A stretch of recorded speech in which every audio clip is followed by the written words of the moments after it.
All right, we are live. How is everybody doing tonight?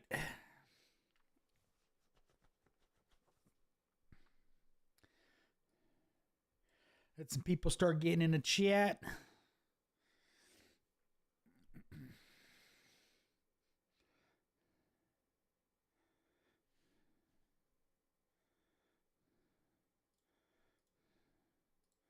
Making sure everything good. All right, so I guess we're actually live now.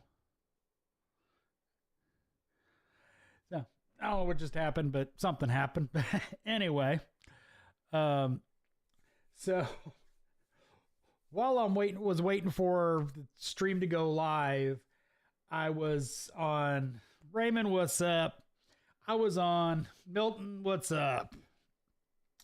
I was on Facebook, and I'm doing good, Raymond. Lewis, I'm doing good. How you doing?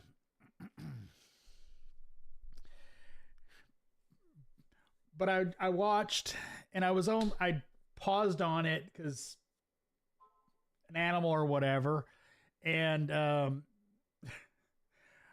it was somebody using one of those bearing bars that you hit with a hammer trying to get a hub out.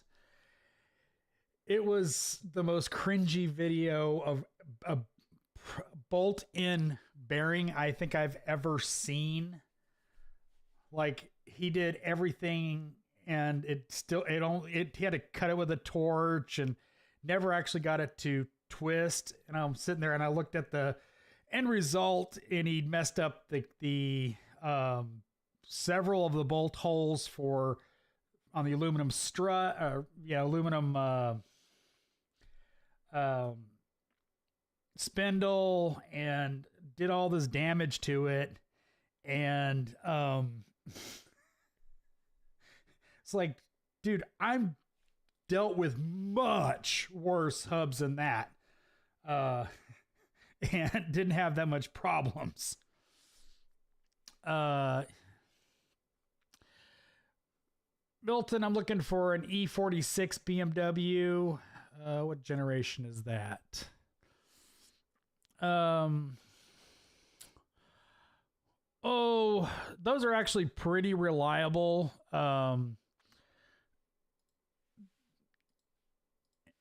This point, they're going to be probably a lot of oil leaks on it, valve cover, probably the alternator bracket gasket, Vanos line, oil pan, water pumps probably going to be leaking.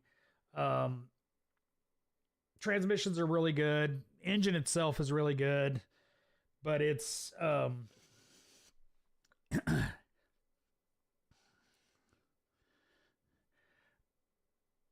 I mean, they're good cars, but they're pretty old at this point.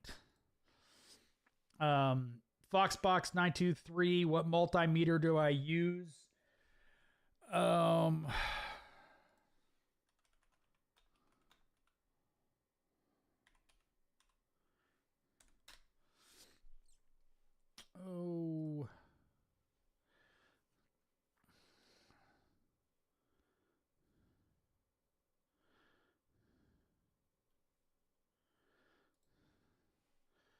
Yes, I accept the cookies.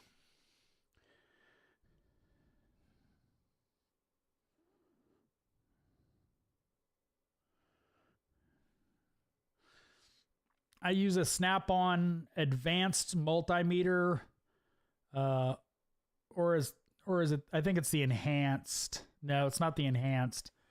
Advanced multimeter. Yeah, there it is. I do not use the stock leads. I have fluke leads on it. Generally, I don't use a multimeter that often. Generally, when I need voltage, I use a scope. but when I do use a multimeter, that is the one I use. I like it's got an app that I can get on my phone, so remote viewing, really nice bright display, which is what I really wanted in a multimeter. It's less about precision, because when I need precision, I grab a scope. Foxbox, I got a new job. Your videos about toxicity made me realize I was in a bad situation. Thank you. Dude, I am so glad. I get a lot of negative feedback from shop owners about those kind of videos because they don't want to realize how toxic they make their environments. It's always blamed on the techs. Literally, it's never blamed on anybody but the techs. And I've seen it firsthand. You know, most toxicity is caused by factors other than just one person. Now, there's times I've worked with people that are just toxic people. Those show themselves within a month of being toxic. They will show that to you. They will get off their good behavior and become toxic. People become toxic over a couple years because of their environment. Keith, what's up? 2012 Audi 5 is a nightmare. Audis can be expensive cars. Milton, they're old, and everything I talked about is literally a common problem with those cars. Lewis, I'm doing well. I missed last week's live, but 2 weeks ago I was on and told you about my upcoming ASE A1 test, and I passed. Congratulations. That's awesome. I only need manual transmission, automotive, auto trans, and engine performance. Master status, here I go. Keith, what's up? Phil, man, is there any way to access to the labor time book used by dealers? I was told the book rate to replace my starter is 1.8 hours, while my All Data DIY subscription says 0.7. The only way to access that kind of information is through the dealer information, which is really expensive for most vehicles. And I do have to note, Phil, that labor guides vary considerably. So if you go from All Data to Mitchell, the same job can sometimes be several hours differently. I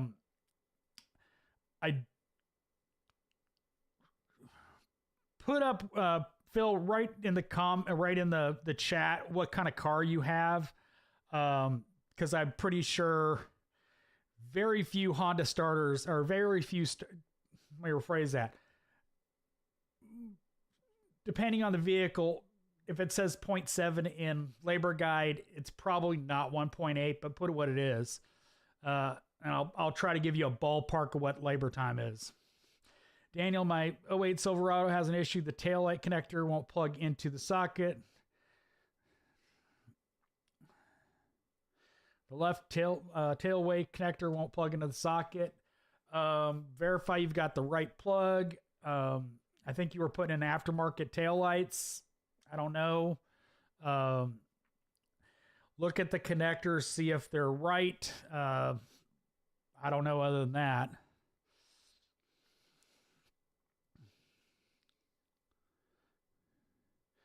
Milton, just took my 3/8 Milwaukee to get warranty. They told me it just needs a friction ring because it was not holding onto sockets. It told me it was like $350, so not too bad. No. You can usually buy those from Just Rings. I believe that's the name of them. Yeah, friction rings on impacts go bad all the time. I mean, I've replaced a lot of friction rings over the years on impacts. My IR 2131, 2135, whatever it is, probably has gone through at least 4 or 5.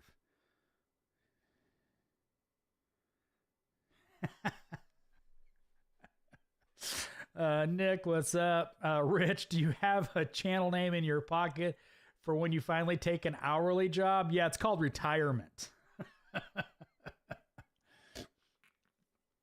Rude Mopar dude, howdy y'all. I'm the guy working on McLaren's, Ferrari, and Lambos with my Harbor Freight Tech instead. I've been doing just fine. Charles, my 3/8 impact friction went bad a few days ago too. LOL. Just rings, I believe, is what it is.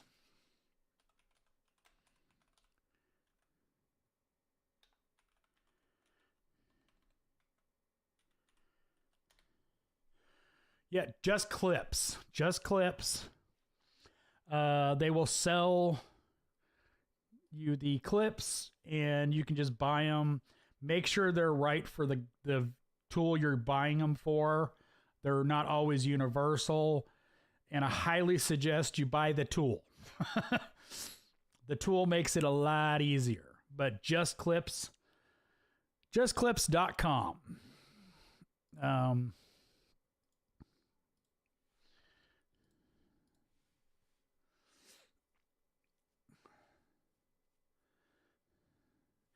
Lewis just copped Snap-on's ball joint 1 and a 3/8 torque angle and some Megadora rebranded torque sticks. Didn't care for them. Off the marketplace for $850. That's cool. Keith, you're right. Bad policy promotes toxicity. Bad pay, long hours, no bonuses. There you go. Yeah, and harassing your technicians, belittling them, etc., etc. 2008 Land Rover LR2. I'm not familiar with. Let me see.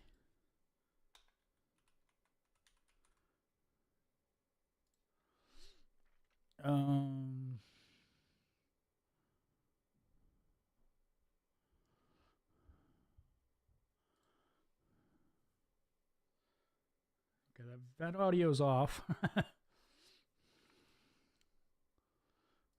Stupid intro.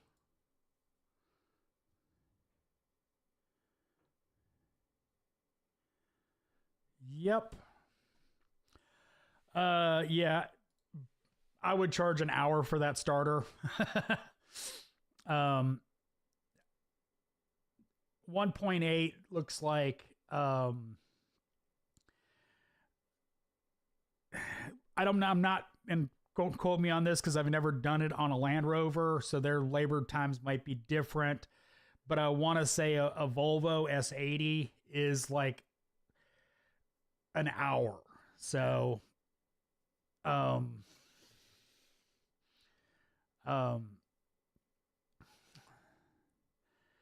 so they're probably got some markup in their labor times. It's probably just for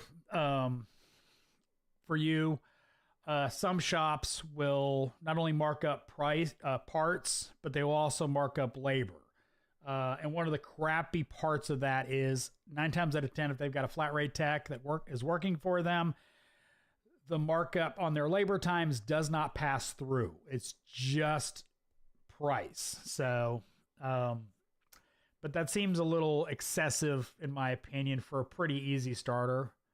I don't know if that includes diagnostics or anything like that. Lewis, hell of a deal. That ball joint press and torque wrench, main reason I snagged it. Yes, I love my my tech angle, my tech angle torque wrenches. I don't know why I wouldn't plug in.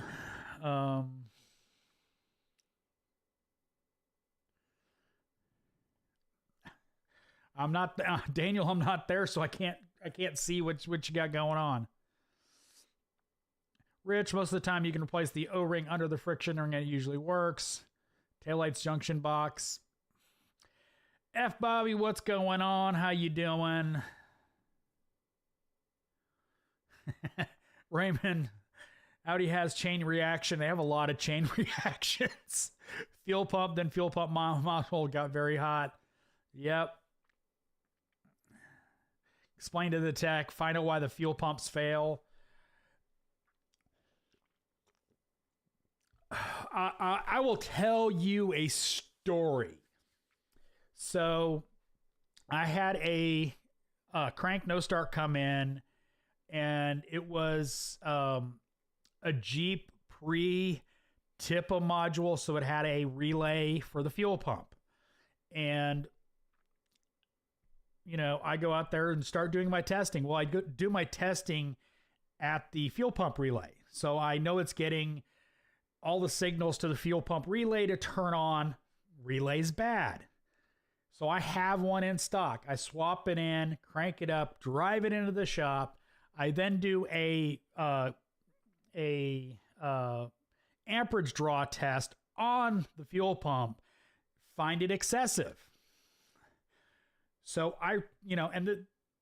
keep in mind this is the old shop, so type up all my notes, found relay bad, testing found excessive draw from the fuel pump, recommend replace relay and fuel pump. Come back, the service writer is like, well, can't we just put a relay in it? Did you not read my notes? It's gonna fail again.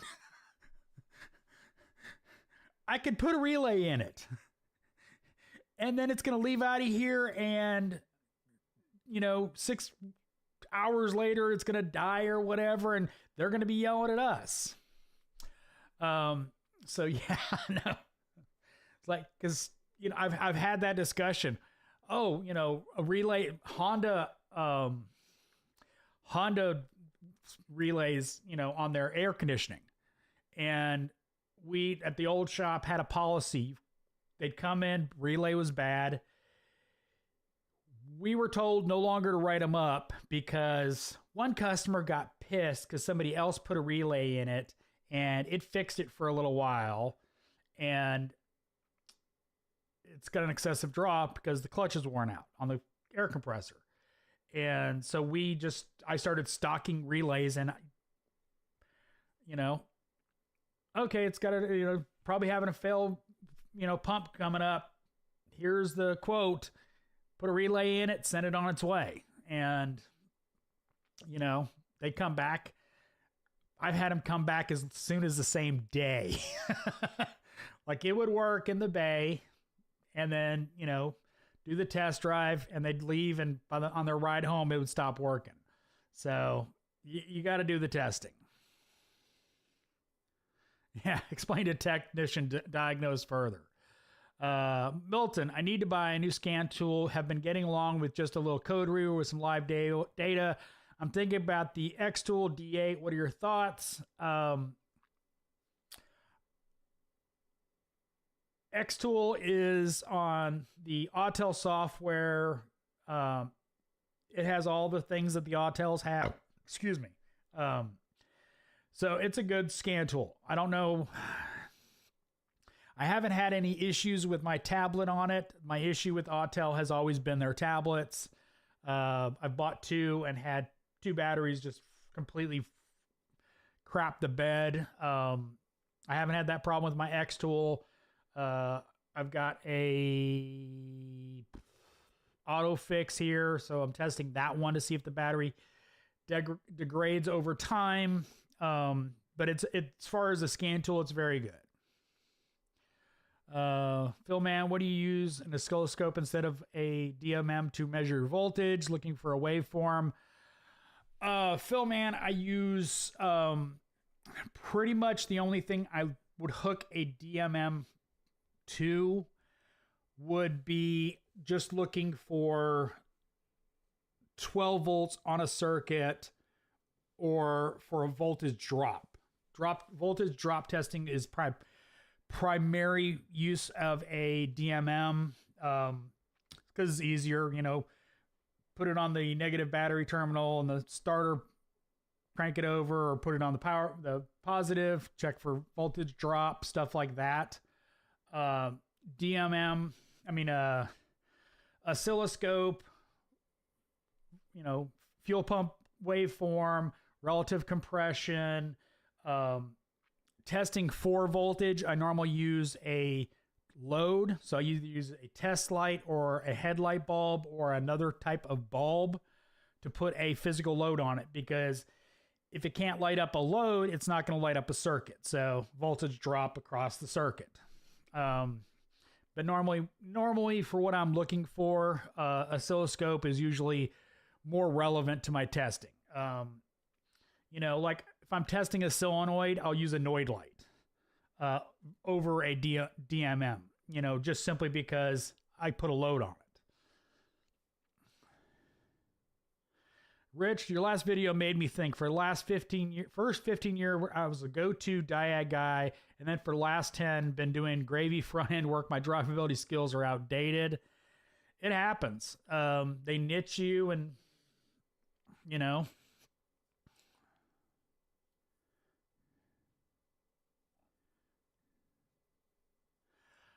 T. Coryllis, to your recent video on when it's time to leave your job, I'm at an HD shop when it's already down. Mechanic and behind on PMs and sell. Mechanic just left. Is it time to jump ship? No, it's time to ask for a raise. Unless there's something going on that is making people quit that you're not seeing. It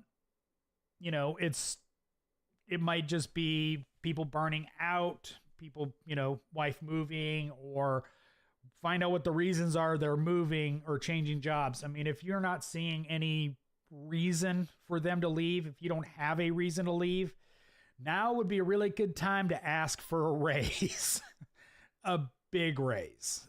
Because quite simply, if I know your workload's going to get worse, hence why you want a big raise. But if you don't have, if you personally don't have a reason to want to leave, it's really just other factors. I mean, the people that left, maybe after you ask for a raise, that might be why they left. They couldn't get raises, so the only way to get a raise was to change jobs. We find out how to short by the firewall. That'll do it. Corrick West, what's your favorite make to work on?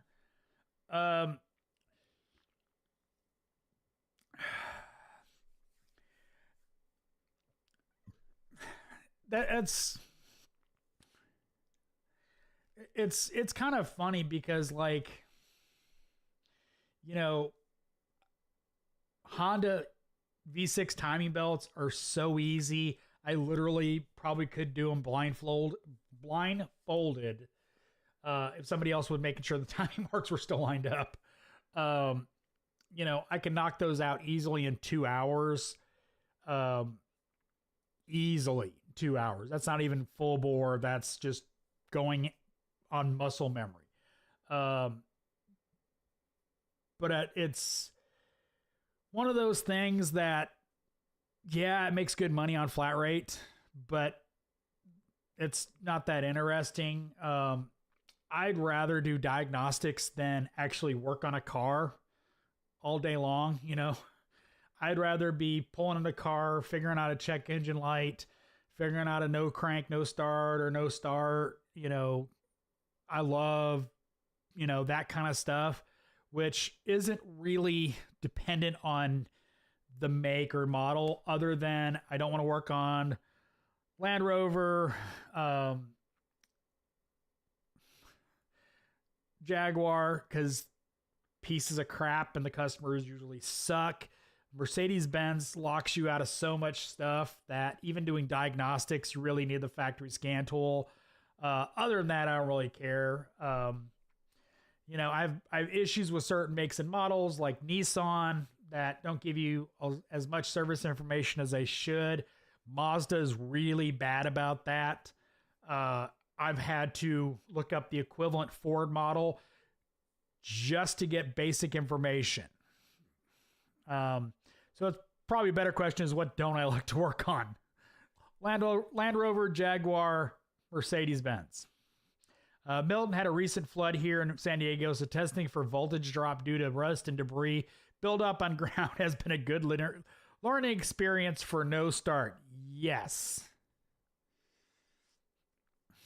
Southwind. No, you bank on heater core replacements. No, I hate that. I am too fat and, you know, all that to be doing heater core replacements. Dash work is not my friend. I can do dash work. I've done dash work.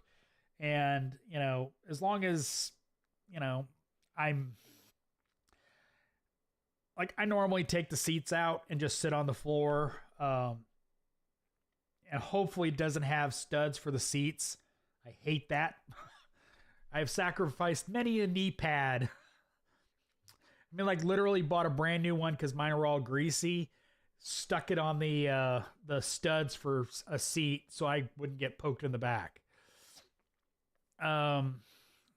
Clyde, my wife's 2013 Highlander has a vibration. Gets noticeable at 70 plus. 4-piece drive shaft. $375 for an aftermarket. Fly rate ever do one. Highlander drive shaft, yes. Have you balanced the tires? Vibration, vibration's not the easiest thing to deal with. If you have a vibration, check your U-joints. They're not serviceable. Take the, you know, block the wheels, take the drive shaft out, and then manually manipulate all the U-joints and to see if there's binding. If there's binding, that could be an issue with the drive shaft. But generally, when I have a vibration at speed, I first off balance the tires, make sure there's no out of round situations with wheels or tires, etc.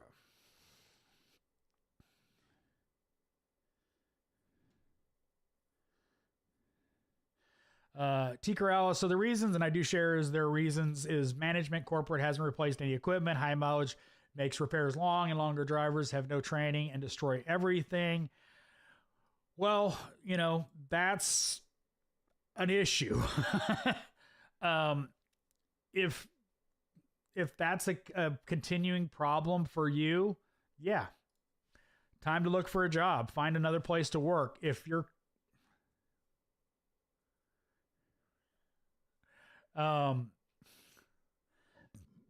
yeah, if you have the same problems and it's detriment to your work, yeah, look for a new job or get a big raise.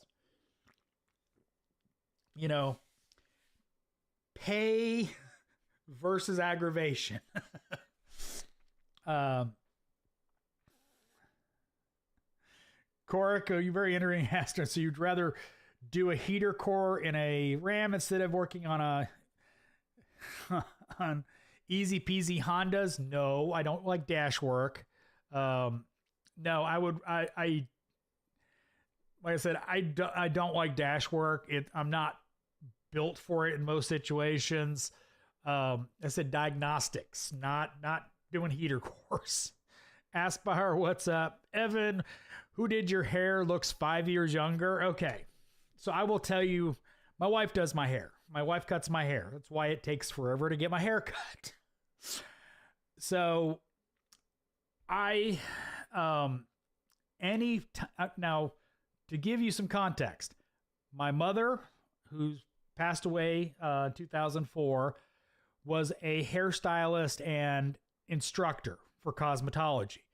My wife, before we met, was a hairstylist. When I met her, she was in the apartment industry and had long stopped doing that.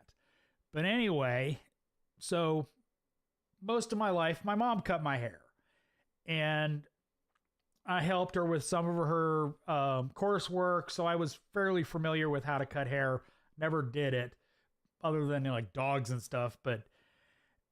And then I married my wife, and then she cut my hair. Anytime I have paid anybody to cut my hair, given them money, they have screwed it up horribly to where I have to go to my mom or my wife to get it fixed. And then it is super short because the amount they have to cut off to fix it has happened many times. And my hair is not hard to cut. My hairstyle has been the same for most of my adult life, other than when I had really long hair. And it's like every time I've paid, I've had to have my hair fixed. I don't know about making me look younger because the gray, but I appreciate it, Evan. Raymond Lopez, have you ever done window regulators on Audis? Yes. Regulators, motors, the window modules, I've done those. I can't remember what year it is. It's Volkswagen, but the same generation Audis. You take the the actual door skin off. That is one of the easiest window regulators you will ever do, but it is a quite nerve-wracking experience taking the painted part of a car off and not, worried about bending it or putting a dent in it. But it is the easiest window regulator you will ever install. Most Volkswagen Audis window regulators suck. The ball mechanic hearted here. Anyone have a problem with auto fix light will not communicate with a 2014 Chevrolet Silverado? Also hated dash work. I've had, not specifically that vehicle. There's sometimes it's a bug within the software suite or like that. Sometimes maybe it's a connector issue. I've had many of the actual port, especially those that have ridden around with like the insurance dongles, will spread the pins, and sometimes you won't get communication because certain pins aren't contacting. But I've not specifically had that problem. He also hates dash work. I've had, we had the snap-on bug where if you plug a snap-on scan tool into a Honda, it would turn the check engine light on. Like literally you plug it in, the check engine light comes on. Even if there was no codes. But I have not had that specific problem with my auto fix. I don't know if I've hooked it to a 2014 Silverado either, but Corey West, I used to work at Chrysler. The heater cores and the blend door replacements were hell. Yes. Yes. Unfortunately, I have done many heater cores, blend door replacements, the heater box fixes and all that stuff. Milton, dash work is the worst. Your neck and back hurt afterwards. Plus, it's usually hot AF in the vehicle. Yes. Because I don't know what it is about dash work, but it almost always happens in the summer. Even when you're doing a heater core, you're just winding up, sweating your off. And like, in certain shops, it's really easy to either you got a flat bay or you've got a bay that you can have the doors open and all that. The old shop, in order to do like a Tahoe dash, I had to back the truck in there so I could get in and out of the doors, or I had to pull it all the way forward just to be able to have the doors open. Because, when you're doing dash work, you're going back and forth, and then you got to pull the whole dash at least back and down. And it always sucked having to work, backwards in a bay or block the line of traffic in the shop. Oh, geez, I am. Last best tool. Do you use a thermal imager? If so, what kind or brand, and for what specifically? Thanks. I have the Snap-on dual. My Snap-on guy at the time had a deal where I traded my old one in with the new one. I would not get that one. It's really expensive, and it really doesn't do much beyond like a FLIR or any other brand like Launch or Autel have theirs coming. Chances are the sensors are the same. The software is probably developed by the same people because I'm pretty sure they all use Bosch thermal sensors, and then they write their own software for it. What do I use it for? Battery draws. It's a good one for. I haven't. Bearings and that kind of stuff. I've only had one point where it came in. It actually showed me anything. 9 times out of 10, you go drive the snot out of a car. By the time you open the door, pull the car in, rack it up, pull it up, or even just, pull up to the bay, run out there with your light, the hub is cooled down because like you're listening for a noise, and normally a bearing that's noisy will get hotter, but it usually cools down faster than you can get a sensor on it and verify it. I've only been there one. I've only had one car that was actually evident with a thermal imager, but it would have been evident with a temp gauge or, putting your hand near it. It was boiling hot. So it's not really, I don't think, useful for that too much unless you've got really bad bearing. You can also, like I've had, you can sometimes get belt bearings that are making noise. You can find one of those going bad because it'll be super hot. Stuff like that. Test for seat heaters. That's another good one because 9 times out of 10, part of the heater may work or the back may not work or the seat may not work. It's really easy to turn it on, heat it up, and then look.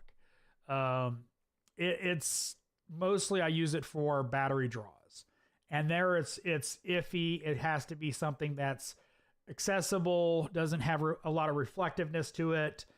So like a fuse box. T. Corrales, 5 mechanics and 1 apprentice to 71 trucks, 90 trailers, refrigerator trailers, $9, 8 Sprinter trucks. Again, not everyone can work on both trucks and trailers. They haven't hired a year ago. Yeah, that's a lot to maintain for 5 techs. A lot. Melissa, I love dash work, but I've done stereos, remote starts, etc. for the last 25 years. No grease for me. I've worked with 2 techs that absolutely loved dash work. Loved it. It was like one of their favorite things.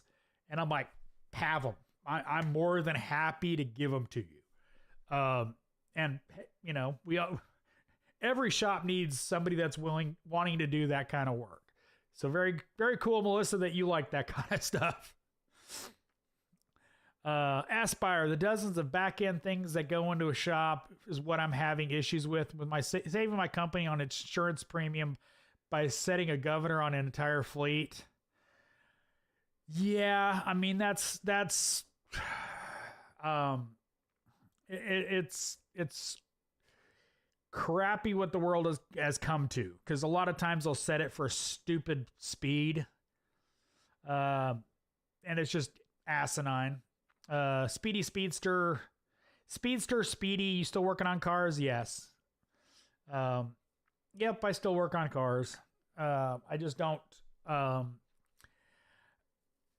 due to some of the things I've said on the YouTube, I have a very active management group that is extremely mad at me, and they are quite vindictive. I call them the cult, and they will absolutely harass a business that I work for if it got out where I work. So it's not public knowledge because I honestly, where I worked wasn't really that. It was out there, but it wasn't really that out there at the old shop. And still people called and wanted to talk to me a lot. And, that was one of the you know, and that was just people, you know, sometimes fans, sometimes wanting information, etc. And it's a business, you know. It's like Eric O. Well, you know, he put out a post the other day about people, please stop calling his business. It's a business. He can't answer every question about whatever. So that's why. Charles Johnstones, how much money would you typically have on a truck accounts generally? I buy a lot of Amazon tools and usually have less than 300 on truck accounts. For me at this point, cash. I'm not carrying a balance on a tool truck. I'm not buying much really on a tool truck anymore. But when I was buying, I would generally just pay cash for it. Like the current Snap-on dealer at the old shop, I bought anything from him, I just slide my credit card, which got paid off. Mac, you know, I'd usually pay him off pretty quick. I really didn't keep balances much. Literally when I left after I got fired, the only one I owed anything on the truck account was Matco. And that was because like right before I got fired, I bought like a $600 tool and I'm like, you know, whatever, you know, I'm not worried about him pulling $50 out of my account every week. And that was the only bill I had to pay off from that old shop. So MR2 guy, I like dash work, but I'm a stick figure, so I can just walk under the dash and get stuff done. So I might be biased. Yes. Most everybody that I know that likes dash work are skinny, flexible, etc. I ain't those things. I'm relatively flexible, but I'm not skinny by any stretch of the imagination.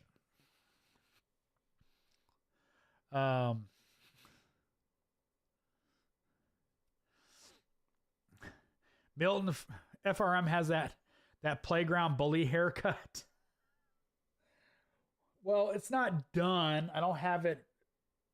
Problem is a hat, you know, does that. So I get a natural part, but normally my hair is kicked to the side.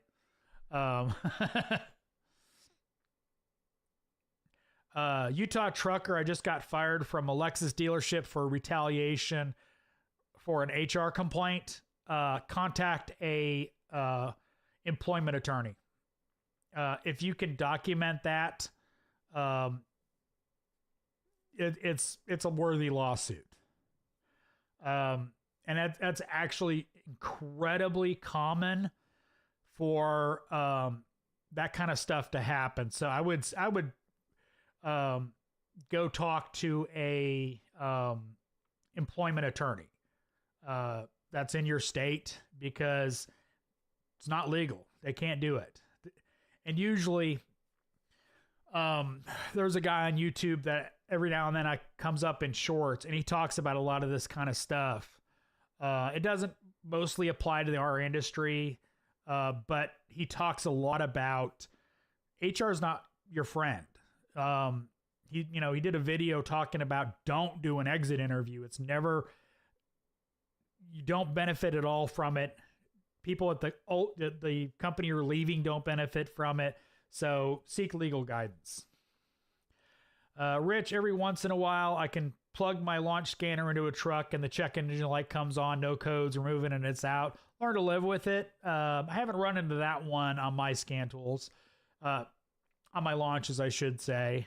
And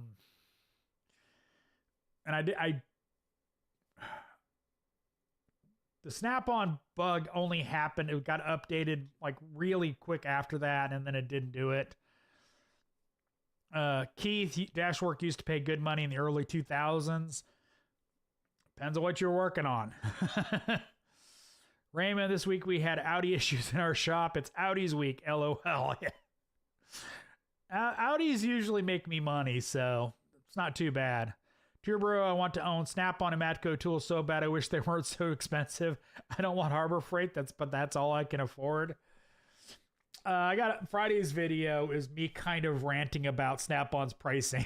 So comparing some tools and just really, it's not labeled a rant, but it's a rant.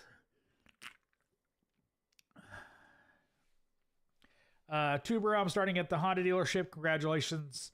Excited, nervous place. I'm kind of old compared to the other Honda dealership.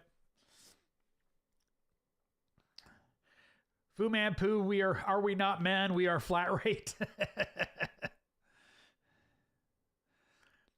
I wish they had oil hoses, and the whole Honda place has a jug that needs to be filled up with oil. Weird software system for closing RO tickets.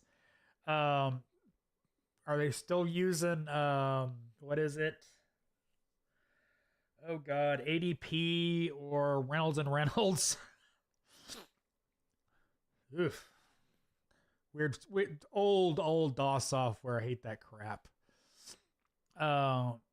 Pedro, need advice. I work at a small auto repair shop, and for the last 5 years, we've only had one tech and 2 tire guys. Owner refused to hire a good tech. I feel like I need to leave. Am I wrong? No. If he's working you like that and he doesn't want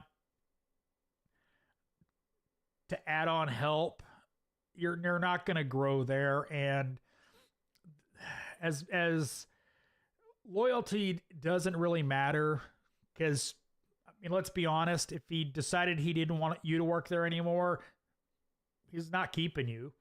So you don't really owe him anything other than the 5 years you've already given him of your life. So if you feel like you're not in a good place, look for another job. So, you know, I hate to be like that, but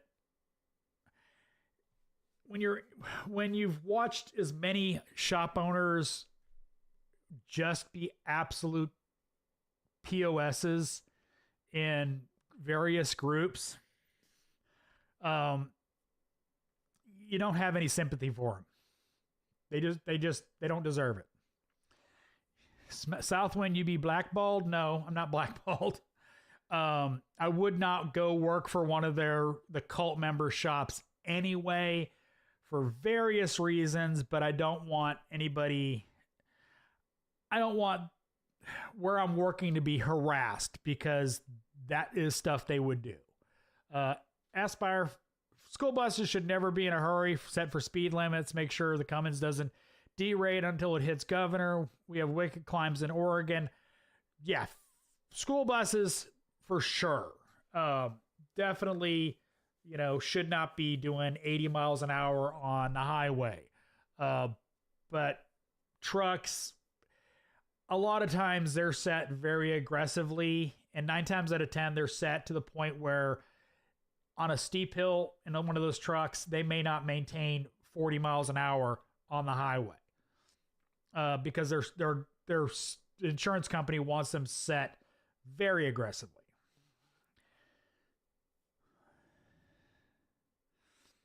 Keith, I love Dashwork, did it all the time at Chrysler, but like all things in this industry, they change warranty times and it goes down the toilet. Yes. Kayla, I'm doing great. How you doing? Yeah, unfortunately, that is a huge problem right now, is just horrible labor times, because manufacturers are trying to squeeze every last penny out.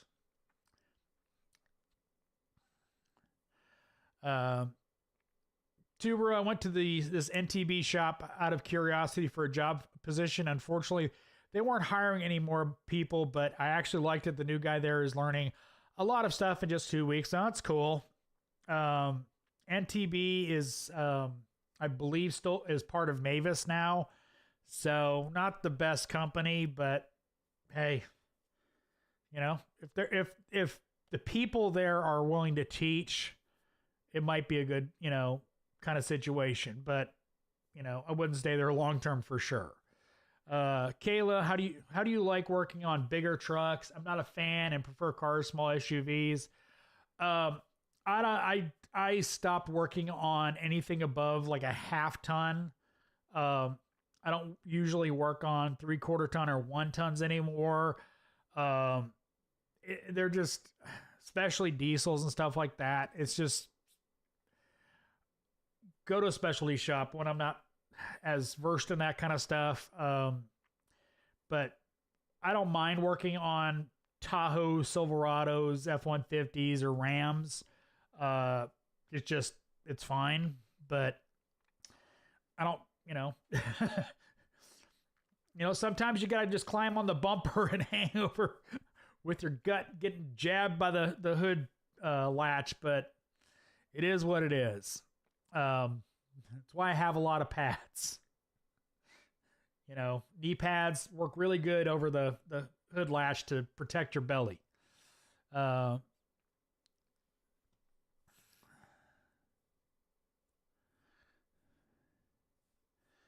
That's the kind of place I'm looking for. Tubro again, looking for less oil changes, more time spent learning and shadowing the mechanics, which is what he's doing because he's mostly spent time learning and less oil changes. I mean, it's an option for you. Small independent shops like that seem to be a great place to learn. Now I'm having second thoughts about the Honda dealership.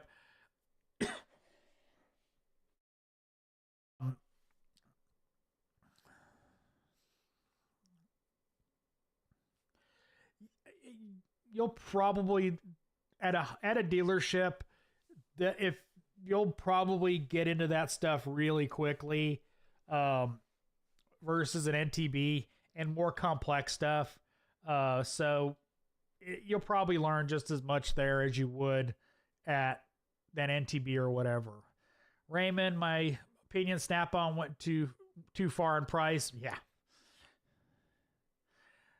Kayla, Snap-on tools are straight outrageous now, and half of their products are on months-long back order. Yeah, no, I mean, that's one of the huge problems is they've lost the plot on pricing. And that's kind of the point of tomorrow's video is, they've lost the plot. They just don't get it.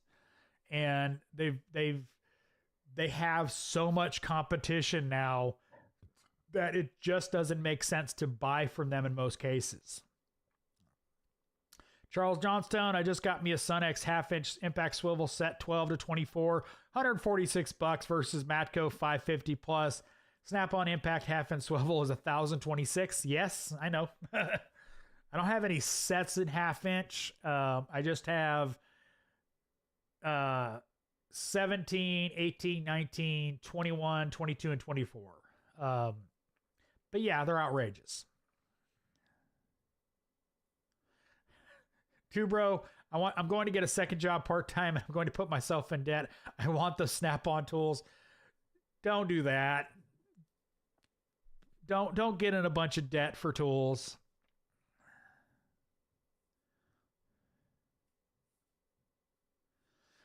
Milt Martinez used to work at a shop with a bunch of old Asian dudes, and they all did heavy line, used Harbor Freight sockets, wrenches. Never seen them complain about quality. They love their tools. They save money. I don't know what tools they were using, but hey, if it works for them and they're not damaging stuff, awesome.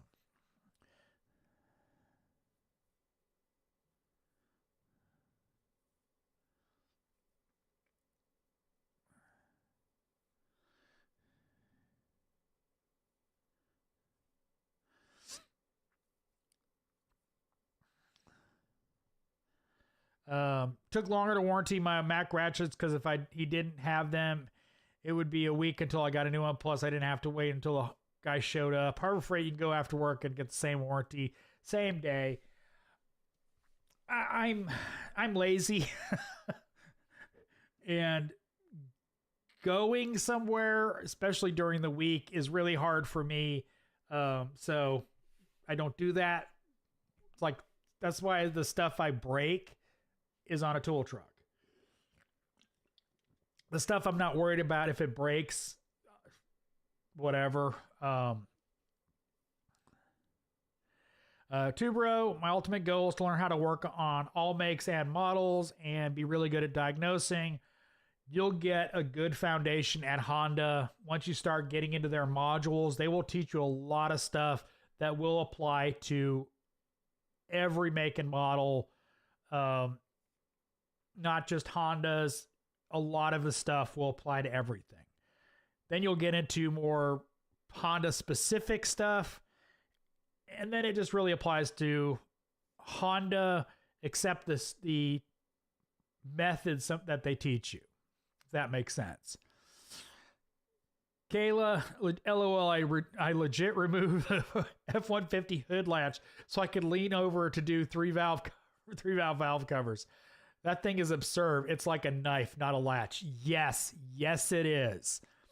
I did I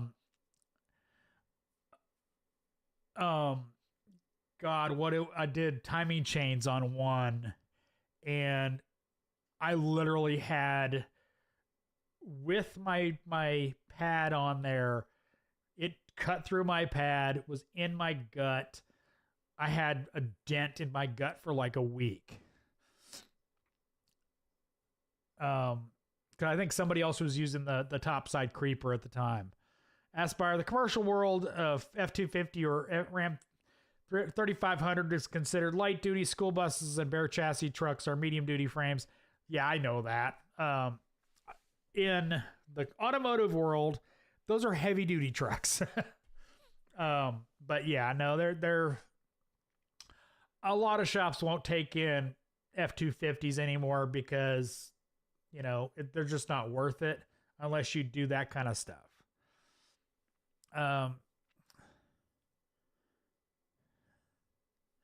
Rich Thom, truck driver offered me a 30-pack to turn up his company-owned Detroit DD13. Don't even drink.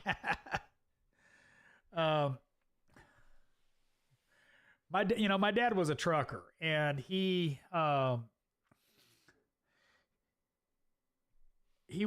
drove for a fuel tank company, and he had a split window Mac that he drove all over Atlanta, and he paid the shop mechanic to remove the governor and, you know, play around with things. So yeah. So Raymond Snap-on can do better. Yes, they can do better. Milton, the thing about small shops is that if you start out as a lube tech and then they see you doing good, they will give you more work but not pay a pay raise. And if you ask, they will cry about it. Depends on the shop, obviously. But initially, it's a good trade. Getting more experience and still getting paid is good for your repertoire. Eventually, you're going to move up with pay, etc., or you're going to move on. So one way or another, you get that experience, which is what a lot of young techs really need, is experience. You know, you can't get into a shop until you have experience, and you can't get a better job until you have enough experience. Sire 1K, I've been a Chrysler apprentice for a year and have done countless heads, engine removals, and Diag, but still haven't moved up. Should I leave? Why is an apprentice doing head jobs, engine removals, and Diag at all? You should be learning from a master. First off, go to management. Talk to them about what is going on. Why are you doing all this kind of stuff, but not a full technician anymore? Find or why you're not a full technician, why you haven't gotten a raise, etc. Talk to them first and foremost. If they blow you off, I would definitely think about changing jobs. If you're doing head jobs and engine removals and don't have a reasonable comeback ratio, they definitely should be bumping you up to a regular line tech. Louis Cordone, what's your favorite scanner you personally use? I'm going to end up getting a good one, Phoenix Smart. Personally, my go-to is my launch scanner. Their models, all the scan tool models have just gotten so complicated. Whatever the launch top of the line one is, that's the one I grab most often. Chris, where's the line as an employee that Ask is wanting the benefit of ownership without the risk?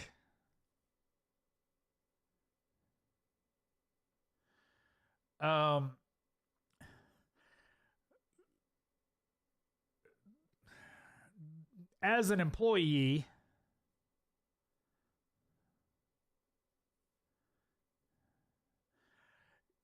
you don't get any of the benefits of ownership. An employee is there, paid to be there to do, he's selling his time to the owner of that business for what he's doing. It's agreed upon amount of whatever it is, and you have to decide whether or not that's worth it to you as an employee.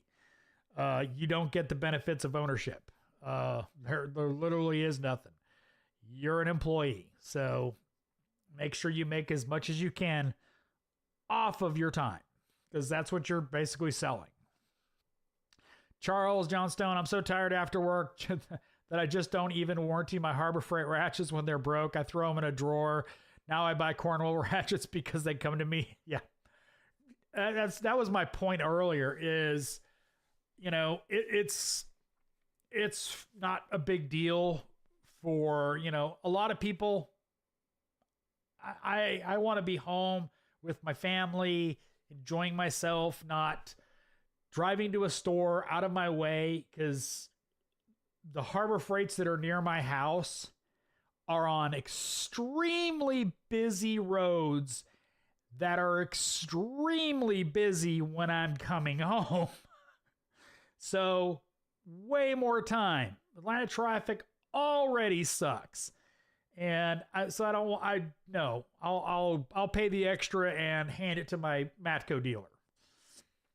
Quick Branch Tool Junkie, I have a lot of Snap-on. Most were bought 20 years ago. Prices have become insane. Yeah. 6-point half-inch drive chrome, 10 to 24, $550. Same set from Tecton, $70.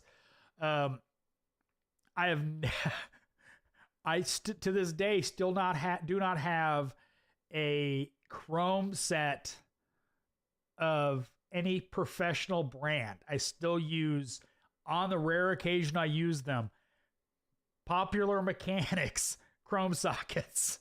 I do not own Snap-on, Matco, Mac, anything half-inch chrome.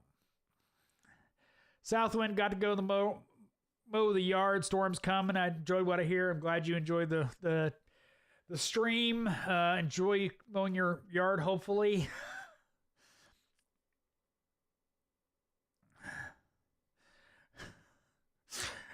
Evan, can you demonstrate to us both Milwaukee and Atlanta accents at the same time? That is literally what you're listening to. I mean, I was only in Milwaukee till I was 11. I've been in Georgia for 38 years. So I a little bit of the Milwaukee comes out every now and then, and a little bit of the Southern comes out.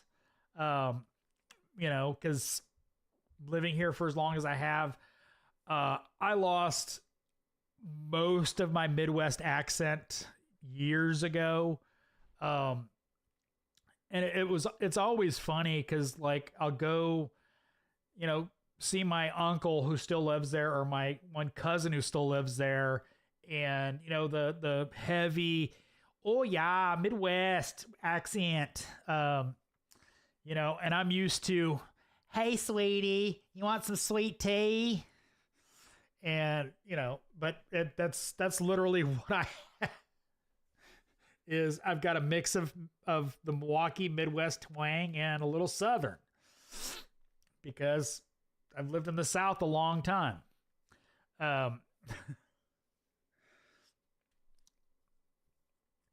Charles, I see so many techs on YouTube who have been wrenching for decades and they regret those tool purchases, like toolboxes that are 20, 30K, and tools they own 150K and can't even sell them.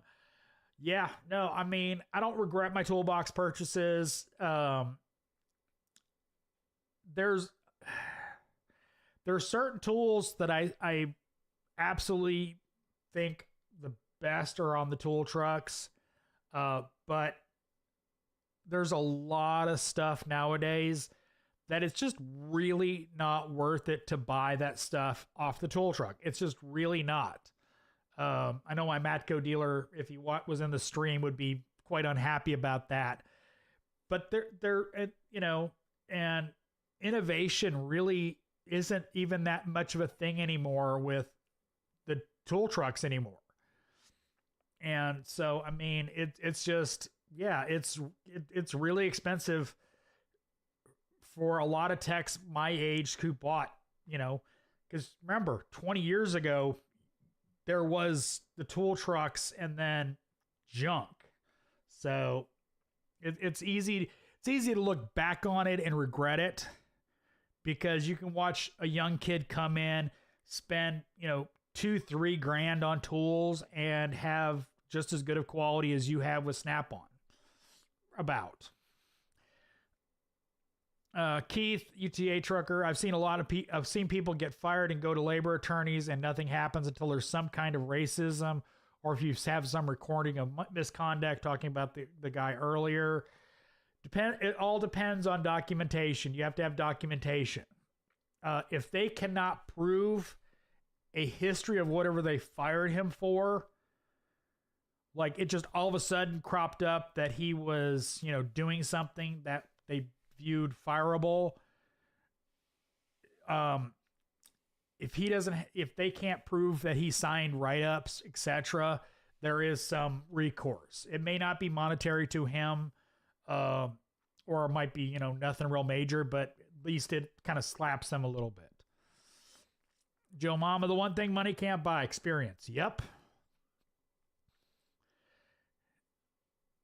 Milton, that's true. The experience is worth it. It helps you in the long run. Yeah, exactly. Rob, car stuff. Watch all the time. I'm eating dinner in the front of the computer. Enjoy your dinner. Throttle 3. I don't know why I can't remember that, but it's torque, throttle, etc. So, Chris, what percentage of the bill is the absolute ceiling an owner should pay a flat rate mechanic? Is there a number you feel is appropriate or inappropriate to exceed?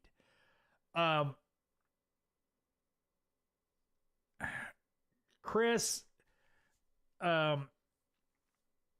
last week a shop owner in here kind of discussed the percentage of total sales for a technician. Market is going to be the biggest indicator of a flat rate's hourly rate. Rural Alabama, it's going to be cheaper to find a tech. May not be easier, but it'll be cheaper than finding an A-Tech here in Atlanta.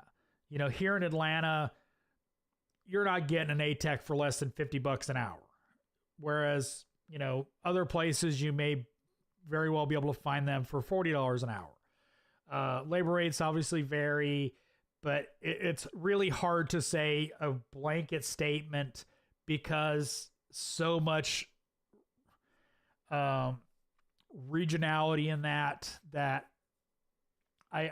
it's hard to answer that kind of stuff. California is probably pretty higher than that. I haven't looked lately, but high cost of living over there. Raymond Lopez, I have no problems. Astro Pneumatic and Xtool, their air half-inch impact Aircat beats Snap-on. Why we text couldn't believe it all took bolt right out. Compare Snap-on received yesterday from Amazon. Yeah. Nick L, any suggestions for ATIS training? L1. God, I am just struggling today. L1 Diagnostics here on YouTube. I believe he sells courses for ATIS training, and he does training around the country. So might talk to him, talk to Keith. That's probably the best place I know of to get ATIS training, but I haven't had ATIS training, so I don't have a direct experience with it. Aspire, how afraid to give me grief with a used icon box? The warranty has limits.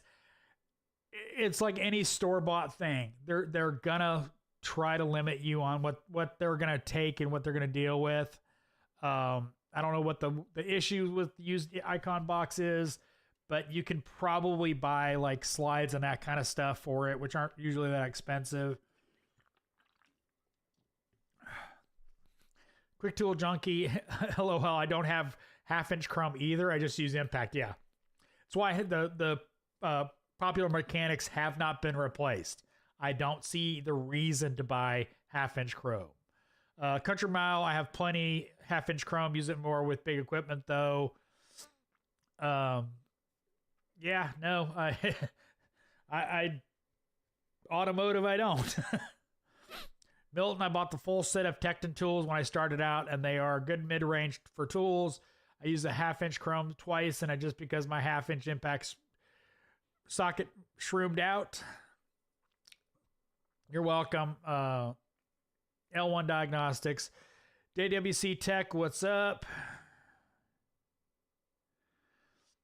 Milton, here in San Diego, a studio for rent is $1,200 a month. Yeah.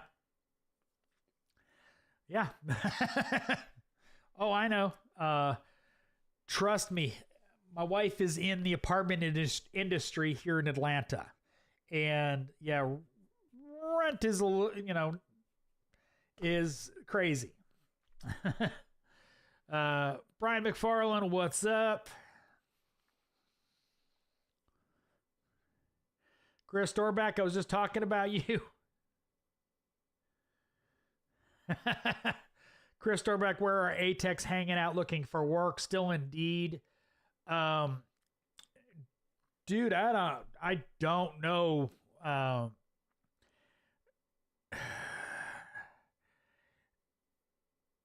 Pretty much at this point, Chris, you got to look everywhere. You got to look LinkedIn. You got to look Indeed. You just got to look everywhere. I don't know of any one place that is where they all look. Aspire, and I'm the exact opposite. I use chrome sockets for everything under an inch. I always lose my impact sockets. I know 15% is average, by the way. Yeah, that's total shop income, by the way, or total hour profit for the shop, not just,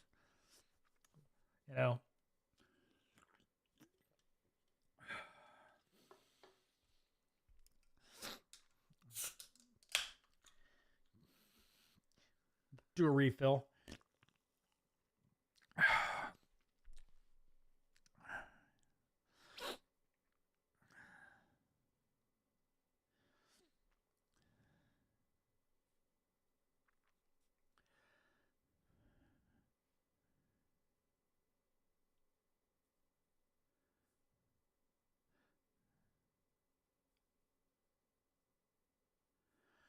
Rich Thumb, some owners, man, why would anybody buy John Bean alignment machine when the Hunter rep has always taken great care of us? Money. They're getting a better price from John Bean. I mean, let's be honest. Doubtfully, because cost. And one of the things I when it comes to equipment, service is so much more important than brand. When I worked for Challenger Lifts, I did a lot of stuff with Napa before I worked for Challenger, when I worked for Motorvac, and then when I worked for Challenger. And so I tended to spend a lot of time around the Hoffman rep, which is, John Bean on the aftermarket, not Snap-on side, which is the same equipment. It's just sold through Napa and other retailers. And that was one of the hardest things for the Hoffman reps to overcome, was not the technology, not the equipment, it was service. One of the most common questions the Hoffman rep got was, where's my service rep coming out of? If they said two cities over, they weren't getting that sale. And it's true, because it's really important that you have good service on, a couple $100,000 alignment machine. So, but yeah, it comes down to money. Charles Johnstone, I started as a loop tech and inspector at Christian Brothers in Texas. I've seen 9 mechanics leave, 7 GSs leave. I'm the longest serving guy in the shop. It's been 22 months. Now I have 4K in tools. And they're out of Texas, Christian Brothers. That was a huge company for Challenger lifts, because they all have Challenger lifts. Chris Dorback, does new shop have AC? No. No, it does not. It doesn't. It's the old shop. The new AC wasn't that good. He one uninsulated shop, thin walls, just roofing and a sheet of plywood, so it didn't retain the air conditioning very well. And the problem is when you have that situation, you have to over-spec air conditioning to overcome those limitations. And instead, it doesn't even blow hard enough for you to really even feel a breeze in that shop. In the upper shop, everybody but me always had their fans on, even when the air conditioning was on, for airflow. I couldn't have my fans on because my toolboxes blocked them. Because the air handler was literally right above my one toolbox. So it's not even a big deal. Because it's really not much of a game changer in that shop. It was nice after hours, because it wasn't quite as hot, and filming and that kind of stuff, but it really, day to day, really didn't mean that much.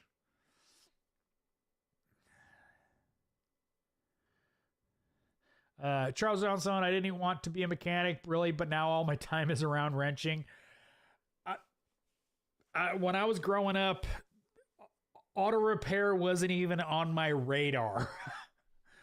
I went through the Top Gun phase, went through the cop phase.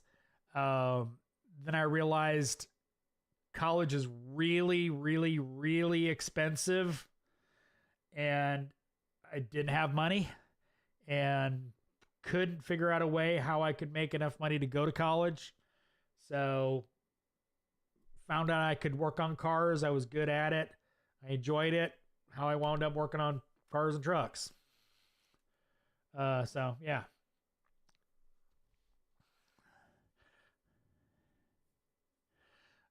Country mile service and finance options is key. Yeah, service and finance options. Finance options less so, because you can always just go to your bank. It's a capital improvement. If you got good credit, you can buy it probably at a better interest rate than what the Hunter rep's going to do for you. But yeah, service is really, really important when it comes to that kind of equipment. Evan, do you think if Snap-on opening a few physical shops in some major cities, not much on selling or servicing tools, but just show their heritage and technologies and all that, the general public is going to see the prices and run away. Other than some whales going in there, they'll have to be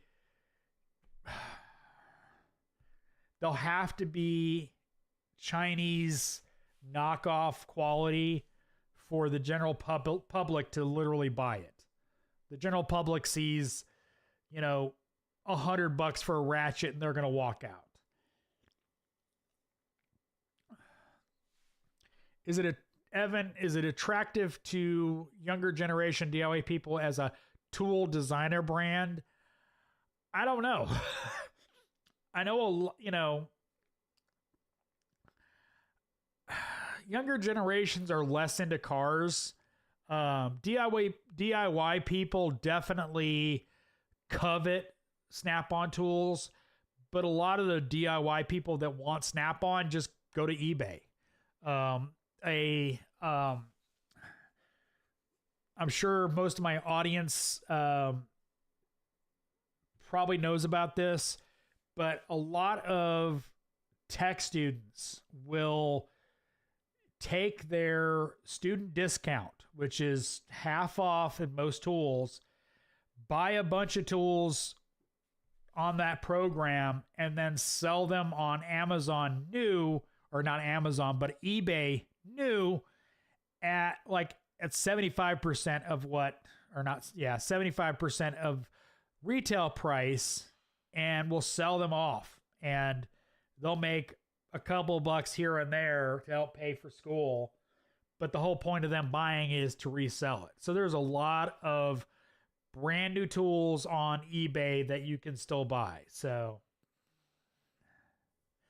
Brian McFarland, do you think technician market is a good choice for beginning techs? I wondered because didn't Tesla lay off 6,000 employees not long ago?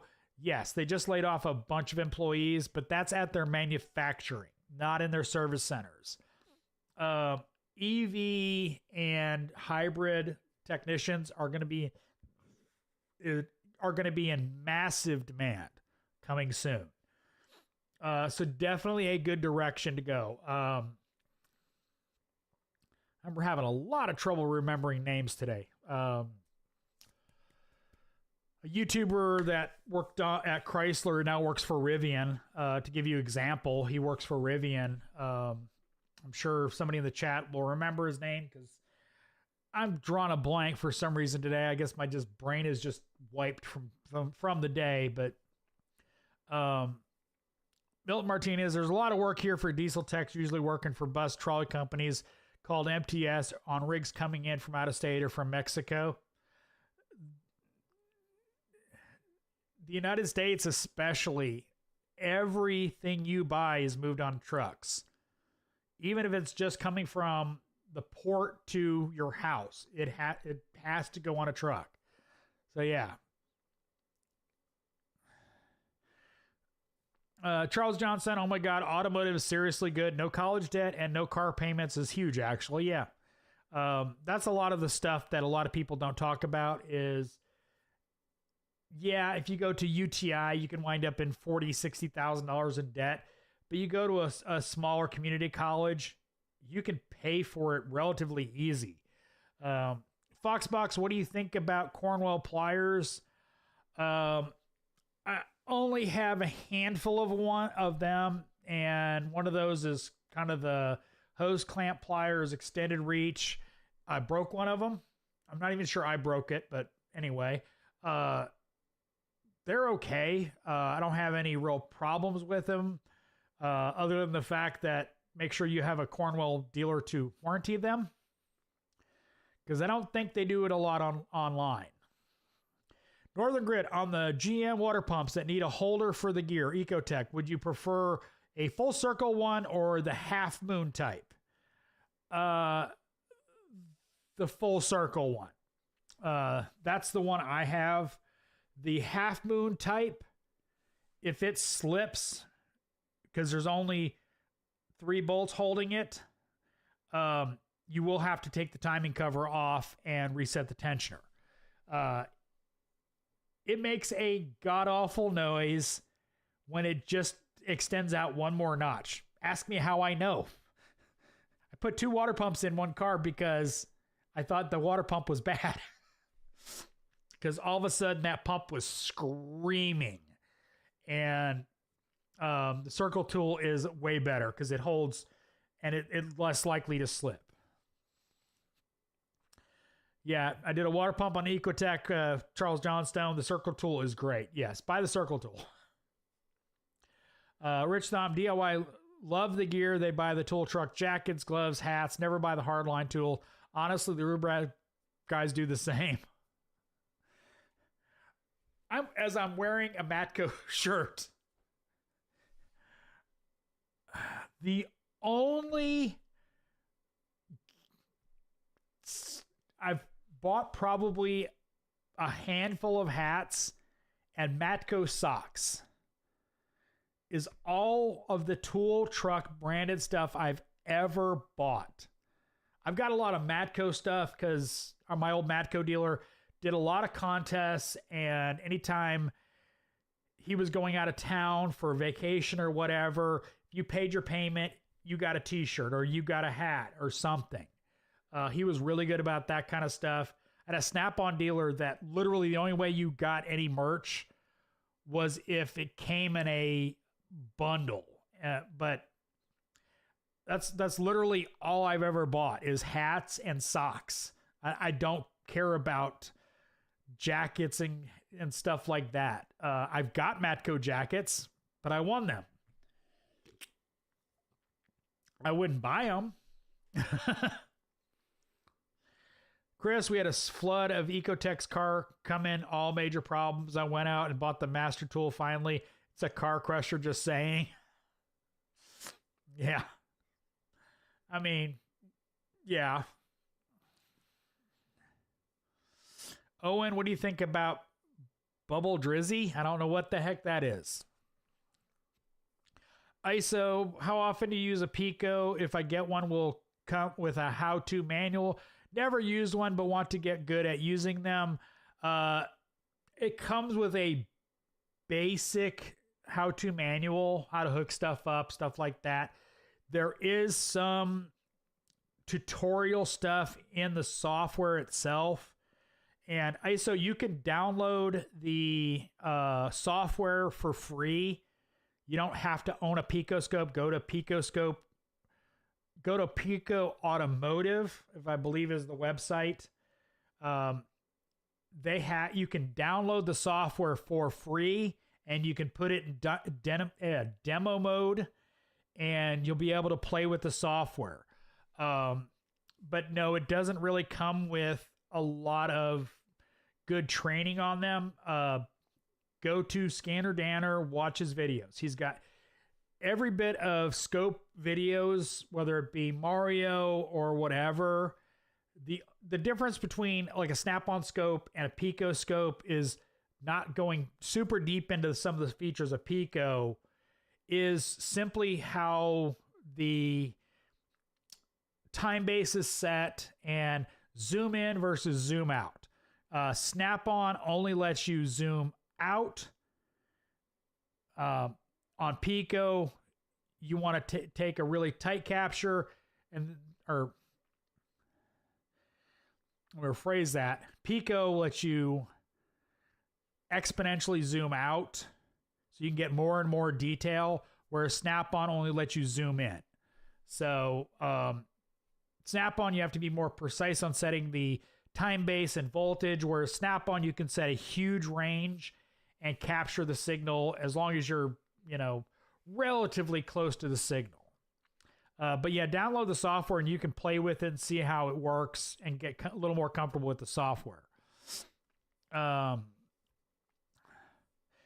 I have a Matco grill set and a garden tool set. I also have Matco-opoly. My kids love playing it.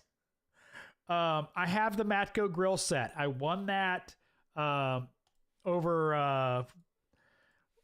he did a bust my balls where if you bought tools or you paid extra on your payment, you got to break a Christmas ball and it had gifts in it. And it was his way of trying to make sure his revenue stayed up over Christmas. And it was always good fun. And I won a bunch of stuff, and he'd have gag gifts in there like chapstick or, stuff like that. And I won the grill set. I also won a little blue egg from him as well. So, Milton, We got the T10 Toyota program and Honda Pack and even CAT construction equipment, if I remember correctly. It's 3K for the full duration of the programs, 2 years or so at a local college. And if you apply for government aid, it's free college. Yeah, exactly. There's a lot of government subsidies for college that a lot of people don't investigate.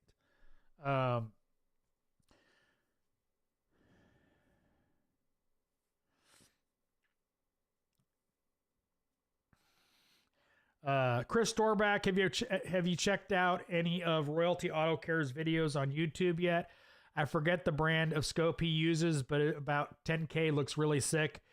I actually know, I know most of those guys. I've known Granddad from IATN years ago. I know his son. Andrew, I used to work with. One of his techs is actually used to work with me at the old shop. I've had drinks with them. I've eaten with them. And he uses the ATS scope from Bernie Thompson. Really cool stuff. He prefers the Sherwood prefers the ATS scope systems over the Pico, so that's what he has. But yeah, no, he does some good stuff on YouTube. He came over from TikTok, but yeah, I know all those guys. I don't mind getting into hybrid or EV, but my time at the dealer showed me everyone wants top techs, but never train or invest in them. Plus free Diag at the dealer doesn't help. No, that does not help. There are shops out there that will pay for training. I know Chris up there, I know pays for training. There are shops out there that will. It's just not the dealership. The Hinderbone is epic. Okay, Fu Manpu. ISO, do Picos come with a scanner? No, they don't, and they don't offer any sort of scan tool. They are medical, industrial, automotive oscilloscope company. All they do is make oscilloscopes and oscilloscope accessories. They do not do any sort of scan tool.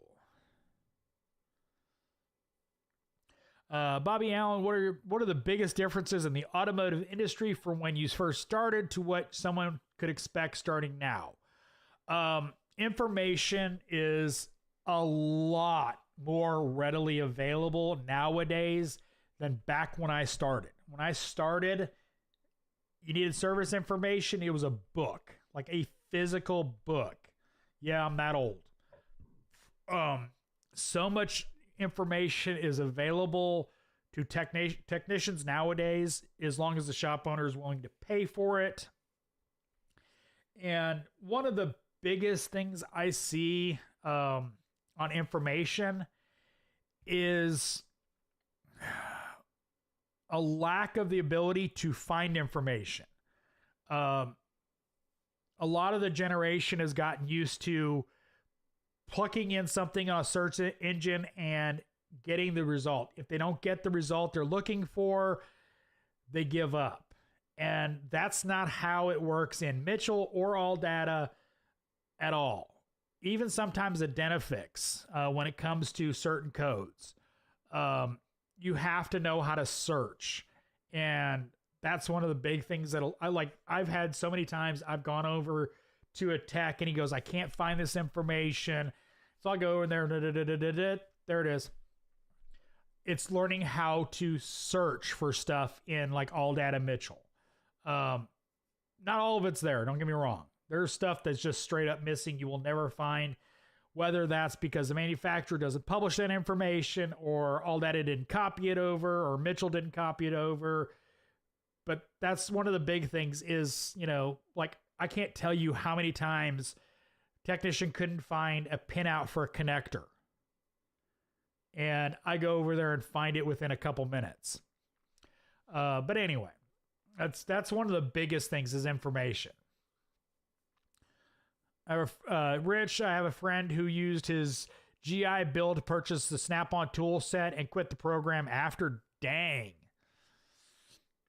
Kayla, what launched version is the Maximus 5.0? That thing is so sexy. It's also waterproof. Just broke my 4.0 screen and USB port in the same week. Almost cried. $7,500 worth of a broken tool. Launch version is the Throttle 3, the same exact one I have.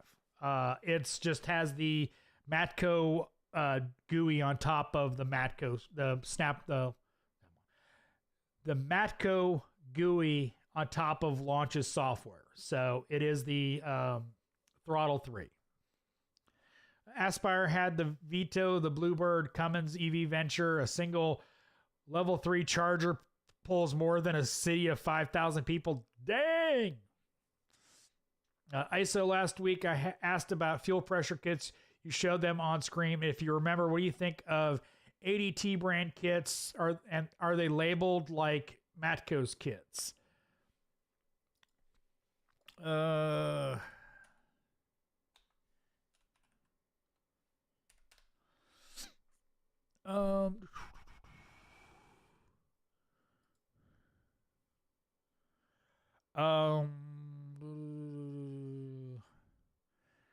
Yeah, similar.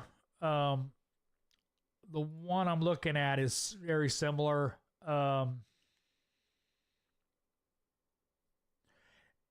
ADT is a rebrander, so take that for what it is. It's a rebranded tool made by somebody else. It's a house brand. So my experience with ADT is usually relatively decent. So probably fine. Milton, you can learn so much from watching YouTube, a lot of resources. I'm glad people haven't gotten smart and don't want to learn how to work on their own cars, be able to work quick. Rich, free Diag has always been stupid. Yes. The 1 hour Diag nowadays is stupid. Maybe 1 hour per code. Yes, exactly. Now, there's abuses to that. Like you've got 2 evap codes. They're going to be related. That's I view as one code. But if you've got, like last week, the guy had, talking about a car he had EGR codes, fuel codes, and evap codes. That's 3 different problems. And then it had a bunch of other problems, which is why it should have been kicked out of the shop. So anyway, Kayla, I get paid 3 to 4 hours on some Diag, especially wiring shorts. Dealer time sucks. Yes, dealer time always sucks. But yeah, 3 or 4 hours on some Diags should be the norm. I don't understand why Diag time cannot be sold. If you can sell 15 hours for an engine, why can't you sell 2 hours, 3 hours to do something just as complex and requires much more training? So yeah, no, it's we should be getting more money. Charles, I like the Google AI. It's been great to have AI help with finding information. I'll get some glasses with Cortana-like assistant anytime as soon as a helpful auto repair. I don't know about that. Advanced Diag, yes. Bobby Allen, do you think labor time for Diag should be the same for a flat rate tech and hourly techs? Yes. I think that any tech, whether they're hourly or flat rate, should have ample time to diagnose a problem, as long as they have the tools and experience. Do I think a Diag should be 3 hours for a O2 sensor heater fault code. No. And it shouldn't take a technician, unless there's a major problem, more than an hour to diagnose that problem. But on the other side of it, it shouldn't matter for the customer or the shop whether that guy doing the Diag is flat rate or hourly. It should matter that the shop is correctly compensated, as well as the technician's time and effort and training is properly compensated. A flat rate tech that does a Diag in an hour and a half shouldn't be penalized by only getting a customer being charged an hour. Whereas an hourly tech that does it in the same hour and a half, well, after that hour and a half, he's going to go do something else. So he should be, hurt by the fact that they only want to charge an hour. He should get the same 2-hour Diag that the flat rate tech did. Just my take on it. It shouldn't matter how the technician that's diagnosing it should be paid. It should be relative to what is being done. I know, kind of ranty, but it's stupid to think that a complex diagnostic procedure can be done in less than an hour. A lot of check engine lights can easily be diagnosed in an hour. And then there's those that require usually much more time to actually diagnose. And those are the ones that really need to be compensated for, as well as multiple problem vehicles. ISO, when a writer says, here, check this one out, I knew it's some free BS Diag work, and they don't bother upselling at least an hour Diag. Yeah. ISO, how do you deal with a younger learning guy that says no when you ask for help? When you ask for help, they're in the position to be learning and have no leverage over anyone since they don't know shit. If he's not willing to help me, I'm assuming you mean lift something or position something, etc. I'm not going to be helping him. It's a two-way street. You don't want to help me when I'm doing this. I'm not helping you with that problem.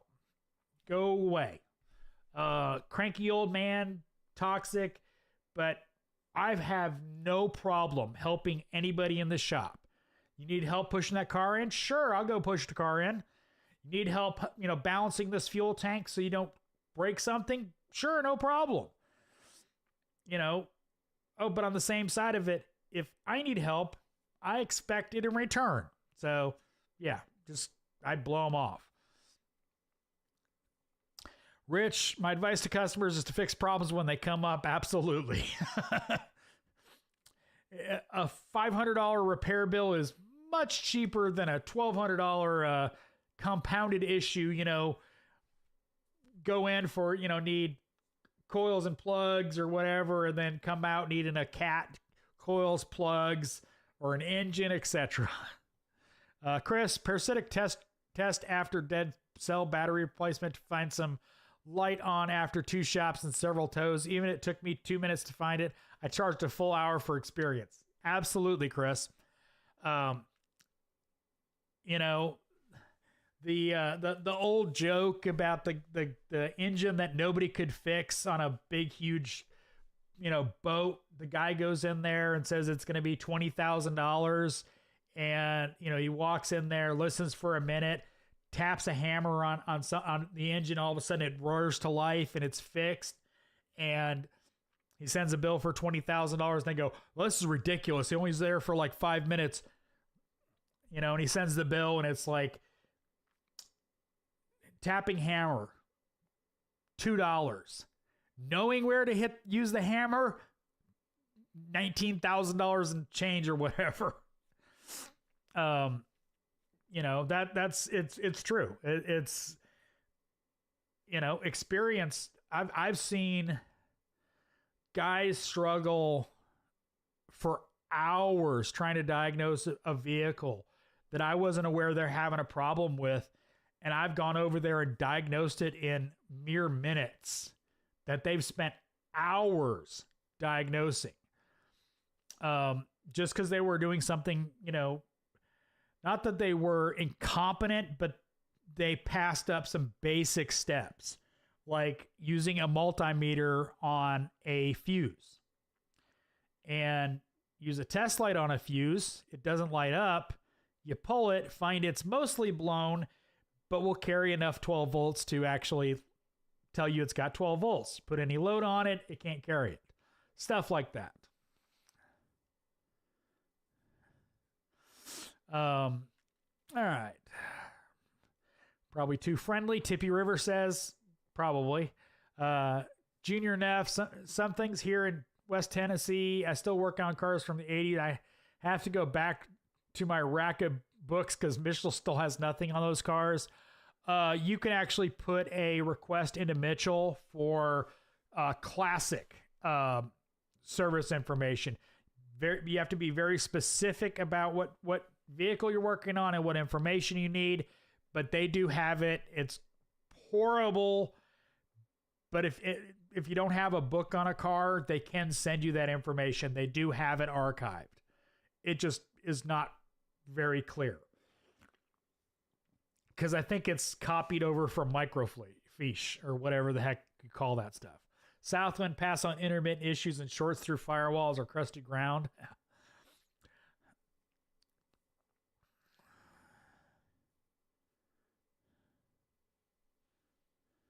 ISO, I enjoy helping the newer guys and walking them through jobs, showing them tips. But yeah, I ask for help with a tire or a small job to save time, but they get smart or think they can be slick.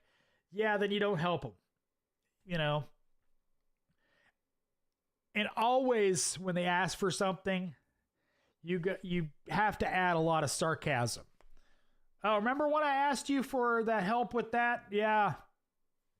Same answer.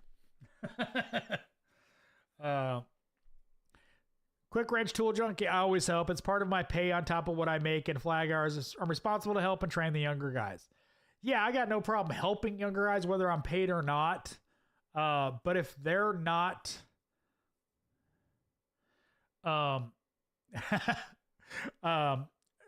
if they're not reciprocating, I'm not reciprocating if I'm not paid to. So, Chris Storback, LOI, use that exact story to our advisor. Yeah.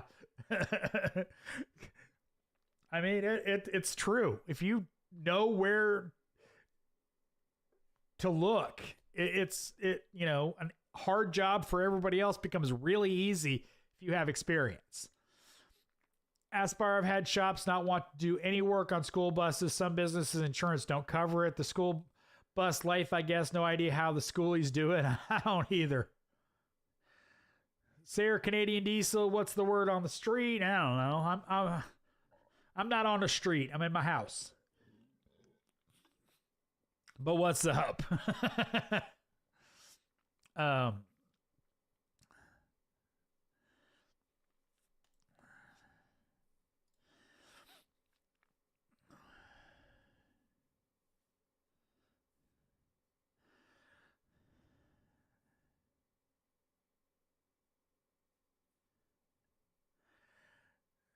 Sarah Canadian again. I'm old. I will just hang out at shops working with the young techs. No charge. I just want to share what I have and know. That's awesome, man.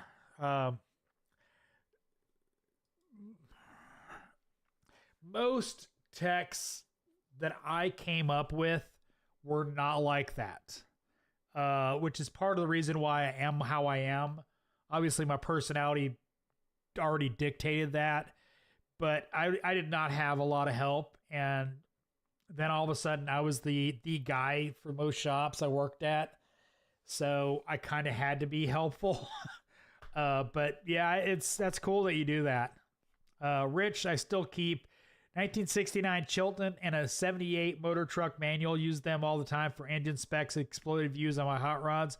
Well, that's cool. Plus it keeps me out of trouble. Sarah Canadian Diesel. Yeah. I can understand that. I don't get in any trouble at all.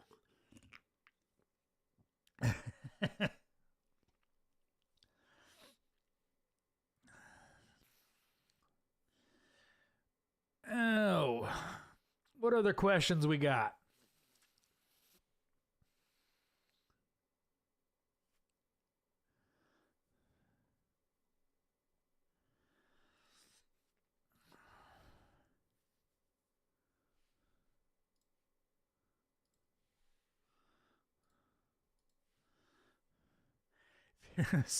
Sarah Canadian Diesel, if it's not for old fat farts like me when I was growing up, I would never learn what I know. It's time we old farts pass it on.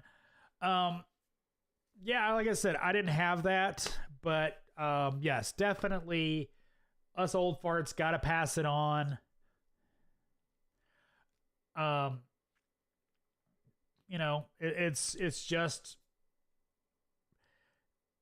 a lot of knowledge goes away with us old timers when we go away. So we really do need to pass it on.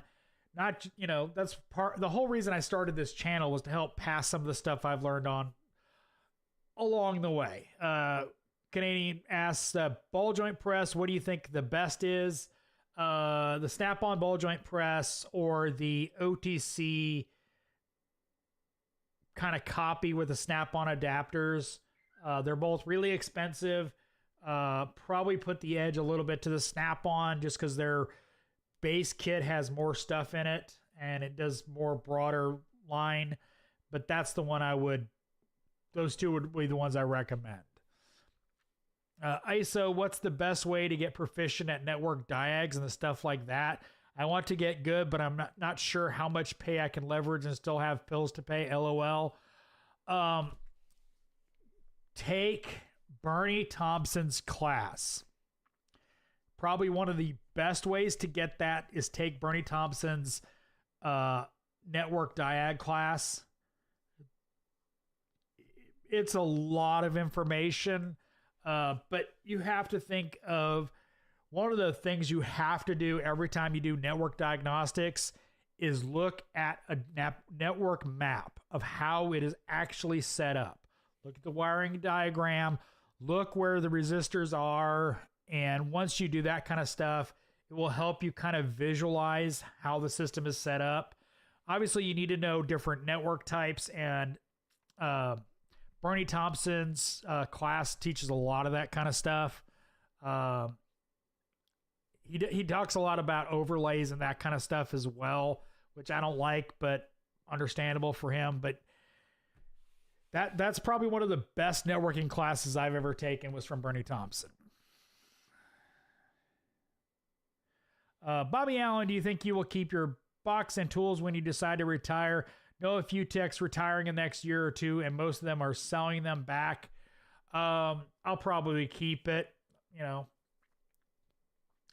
I still want to work on my old junk, or it's not that old, but you know, my stuff, and so, you know, I don't think I'll be selling it, but you never know what happens. Not saying you're that old. Thanks, I appreciate it. But no, I don't. Even when I left automotive to go to sales, I didn't sell my tools. So, Brian, I prefer my snap-on ball joint press over all the stuff. It's a multi-tool. Yeah, it is.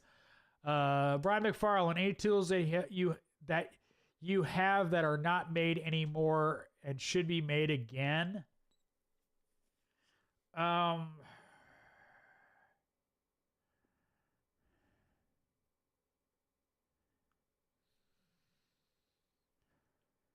Not that I can think of off the top of my head. I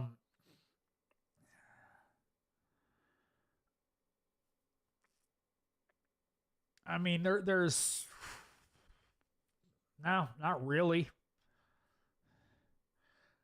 Southwind, lots of cool auto YouTube. Dave in Utah gonna get a Discovery Channel slot. Yeah, I saw that. I don't know how. The thing about YouTube to TV is I don't know how well it translates for the audience, advertisers, etc. So who knows how it'll go, how much Discovery will change his channel. because, you know, reality TV is everything but reality. So I don't know how it's going to go. Sarah Canadian, here is one: digital or analog calipers, and what dials would you trust more? I'm analog all the way. I'm lazy. I prefer digital. I prefer digital. I can read analog calipers. I can read micrometers, etc. I don't want to. I don't do anything super precise. You know, I don't do machining. I don't do, you know, precision machining to a, you know, 10th of a degree, because I don't do that kind of stuff. You know, if you watch Adam Savage or some of the other machining channels, which are fascinating. It's so cool seeing them make things out of material. They don't even use that kind of stuff. If they're drilling a precise hole, they use a gauge, an actual chunk of metal that is precisely machined to exactly the tolerance they want. So, but yeah, I prefer digital because I'm in a hurry. I'm flat rate. I don't want to read a dial, and I'm, you know, older and can't see the dial. So JWC Tech, it's nice to have techs like you in this community for shared knowledge. Older techs I knew were very secretive on knowledge due to being threatened for job loss or earning. Made you learn the hard way. Yes, that's the way it was for me. Nobody wanted to help me. Nobody wanted to share anything. ISO, have you seen topology on the top duns? Is that basically the network layout? Where can I find Bernie stuff? ATS here on search ATS Automotive Test Solutions on YouTube. I don't know if his full network class is there, but he has a bunch of case studies that'll help you. But yeah, ATS Automotive Test Solutions here on YouTube. That's his ATS scope I was talking about earlier. That's his company. But he's also he's wicked smart.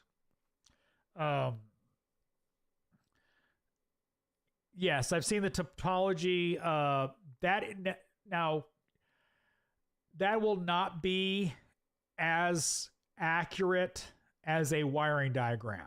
I love topology, and like Chrysler's topology on the WeTech is actually how it's set up. When it produces that on a screen, that it shows you exactly how the network is set up. It may not be that on top down. Depends on where they got their information.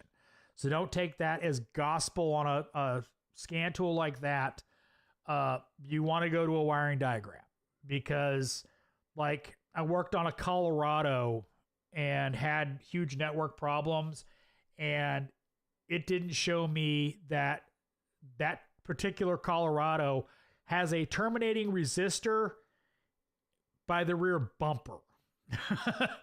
It has a terminating resistor above the rear bumper. It literally is a resistor that plugs into a harness. So don't take that as gospel.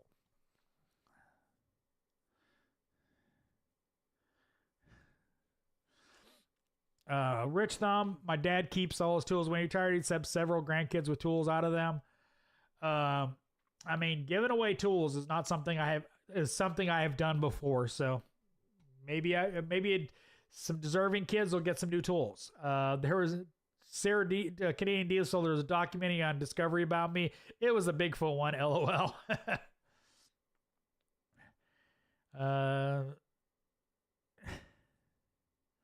Rich Thom, I can't use a micrometer without the ratchet stop. Met Derek from Vice Grip Garage last Friday. He's a solid dude and very down to earth. Also, his channel is very similar to his Motor Trend show, in my opinion. Yes, but it's a Motor Trend channel, not a Discovery channel. I don't know exactly. You know, Motor Trend is a division of Discovery. If he's going for Discovery, for the Discovery networks, I don't know. And a bunch of stuff at Motor Trend has changed. So who knows? If it's Motor Trend show, maybe they'll leave him alone. I don't know. Brian McFarland, do rotors warp, or do they develop shallow spots causing vibration? I've read arguments from both on the web.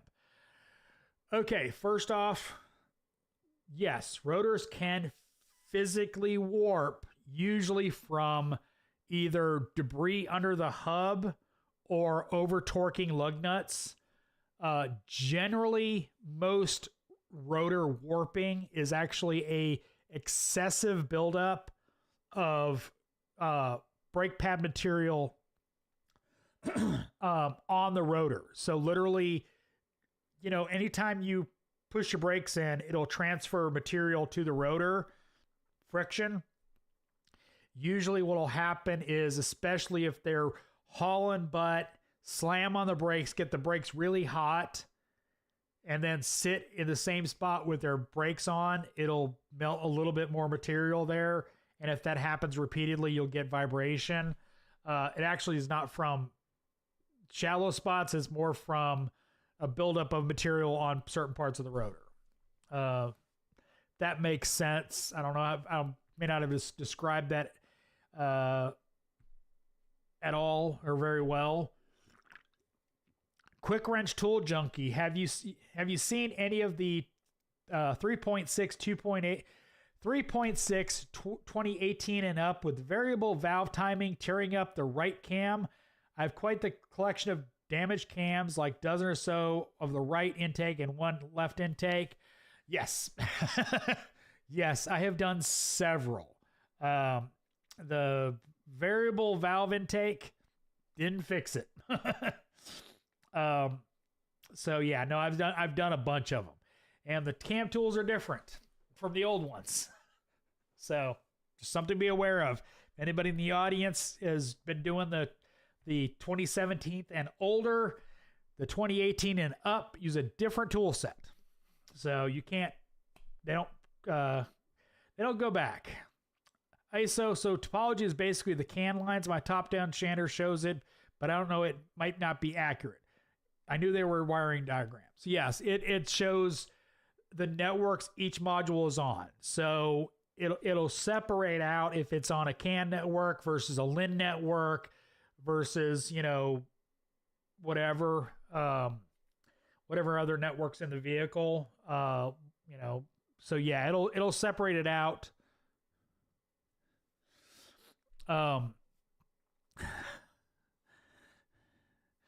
So it may not be accurate. Southwind, Automotive Test Solutions is nice, but I fall to sleep.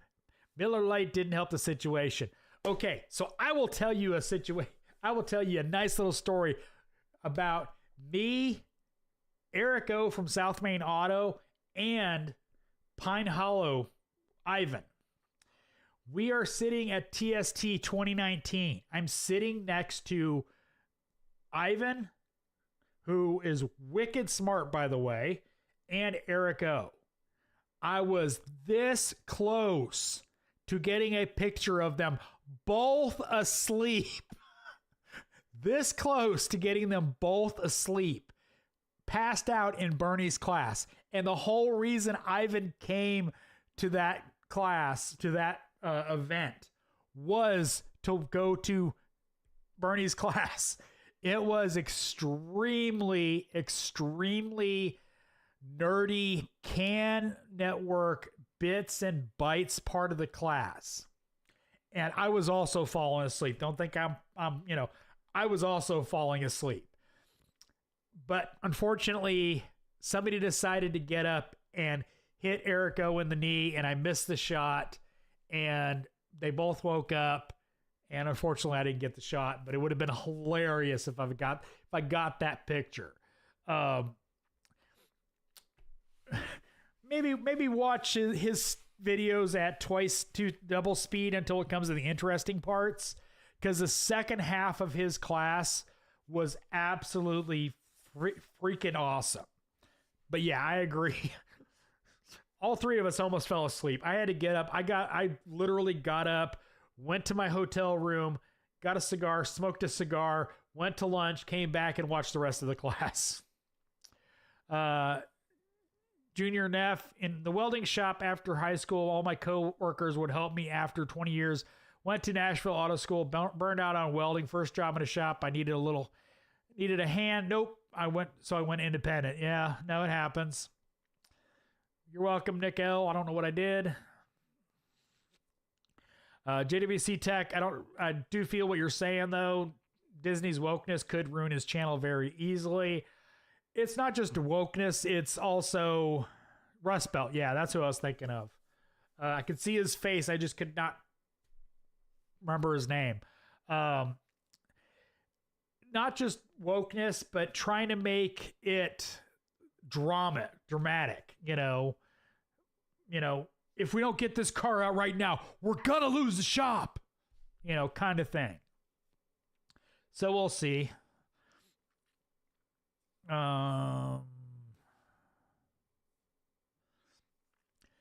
Yeah, they updated the cams. All right. If I had to buy a Snap-on to work on cars every day for a living, which would you recommend to get that's worth buying Snap-on?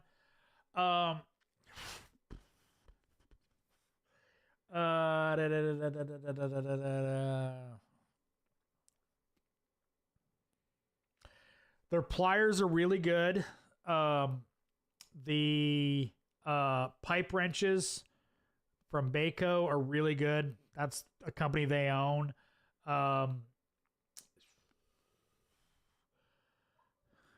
Their wrenches are really good. Impact sockets are good. I wouldn't call them bad, but I wouldn't necessarily recommend them anymore. But the wrenches are definitely good. Their pliers are really good, and their pipe wrenches are really good.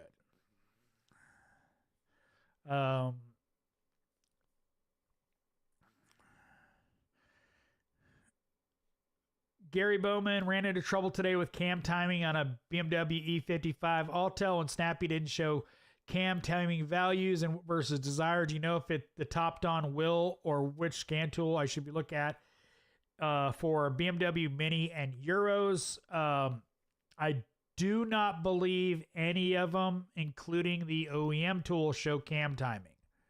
Don't quote me on that.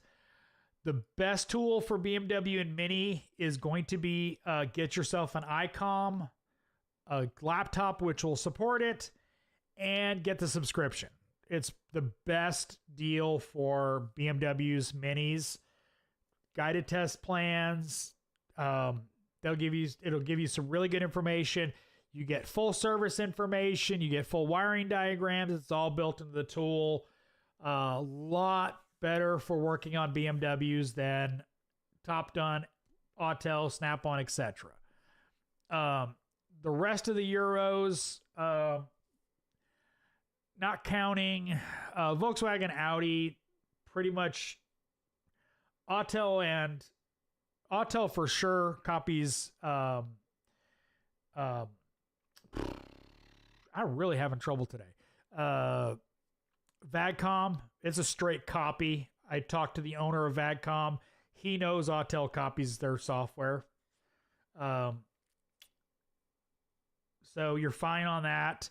Volvo is hit or miss on everybody. Mercedes, I have no experience really with any extensive information on that because I didn't work on them much. Same with Jaguar or Land Rover. But yeah, BMW Mini, get a legit ICOM, get a laptop that will meet the specifications, which is Windows 11, Edge, etc., and pay the subscription. It's like $3,000 a year. Well worth it. ISO, which channel do you think is best to learn Diag? I like learning, but it can be hard to follow along more complex videos. LOL. ISO Scanner Danner has so many good videos from very, very basic, and he goes into great detail. And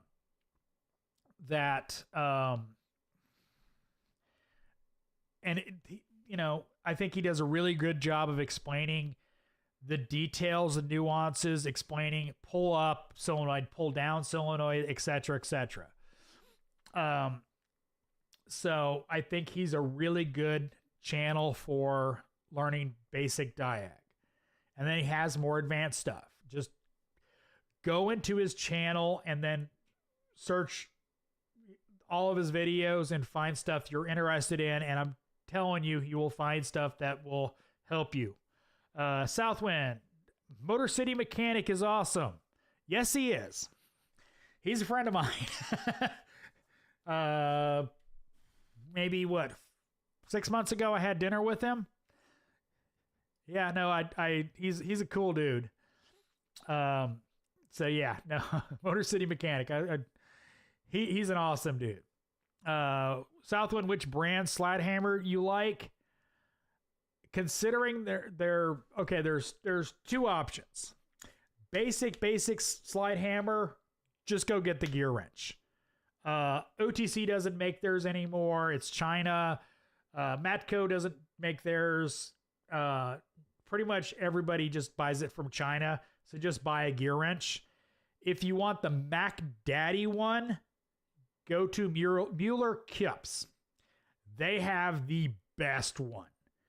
And it's expensive, but you can add weights to it. The setup includes you buy a forcing tool to pull a hub out, stuff like that. Just awesome. Tubero, I haven't seen one tech at all the places I went to who's been doing this for some years with Harbor Freight Tools, only the Loop Tech guys. A lot of techs, once they get into this industry, they tend to move up and they get bougie. They want the Snap-on, they want the Matco Mac, etc. Doesn't matter. Southwind, you don't want to work on Mercedes? No, I don't. Mostly because of the customers. Gary Bowman, Icom for BMW Mini, 3K a year, easy peasy. Yes, exactly. The Icom may be on back order. It goes on back order a lot. But make sure you look at the specs for the laptop because it needs to meet those specs. And it needs to have a good size hard drive in it, SSD, because they put a lot of stuff on that laptop. But yes, it's a no-brainer. What should a Spire? What should a C-Tech focus on to make B-Tech? Consistency, quality, efficiency. B-Tech is going to be getting the basic repair, basic diagnostics, but primarily they're going to be doing a lot of hang-in parts. So you want to have really good quality, low comebacks, and be efficient. You can be all those things. They're going to move you up because the more efficient you are, the more they make money on you. But that's the big thing is quality, lack of comebacks, and efficiency. So Southwind is great, but I wish Southwind says Scanner Danner is great, but I wish he would slow down. Most people complain about how long his videos are. I mean, some of his old videos were easily over an hour. One of the biggest complaints he had back in the day was how long his videos were. So, but understandable, I guess. Junior Neff, tools here in the South, GP socket wrenches that you like the grip. I hate Mac wrenches, Snap-on. Snap-on's favorite ratchets to fit your needs. Yeah, no, I hate their actual wrenches, the Macs, but their discontinued now line, I liked how they felt. They were good. If you break tools in the Rust Belt, tool trucks only. Yeah.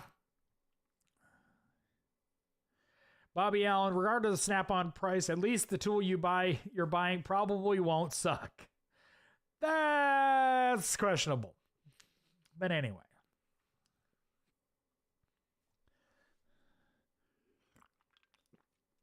Dubro, listen to Rich. He knows what he's talking about. Oh, dang. It is 9:45. And my bladder is showing it, if you know what I mean. So I appreciate everybody hanging out. I'm going to go ahead and head out and hit the head, if you know what I mean. I appreciate everybody stopping by. As always, thanks for watching. I am the Flat Rate Master.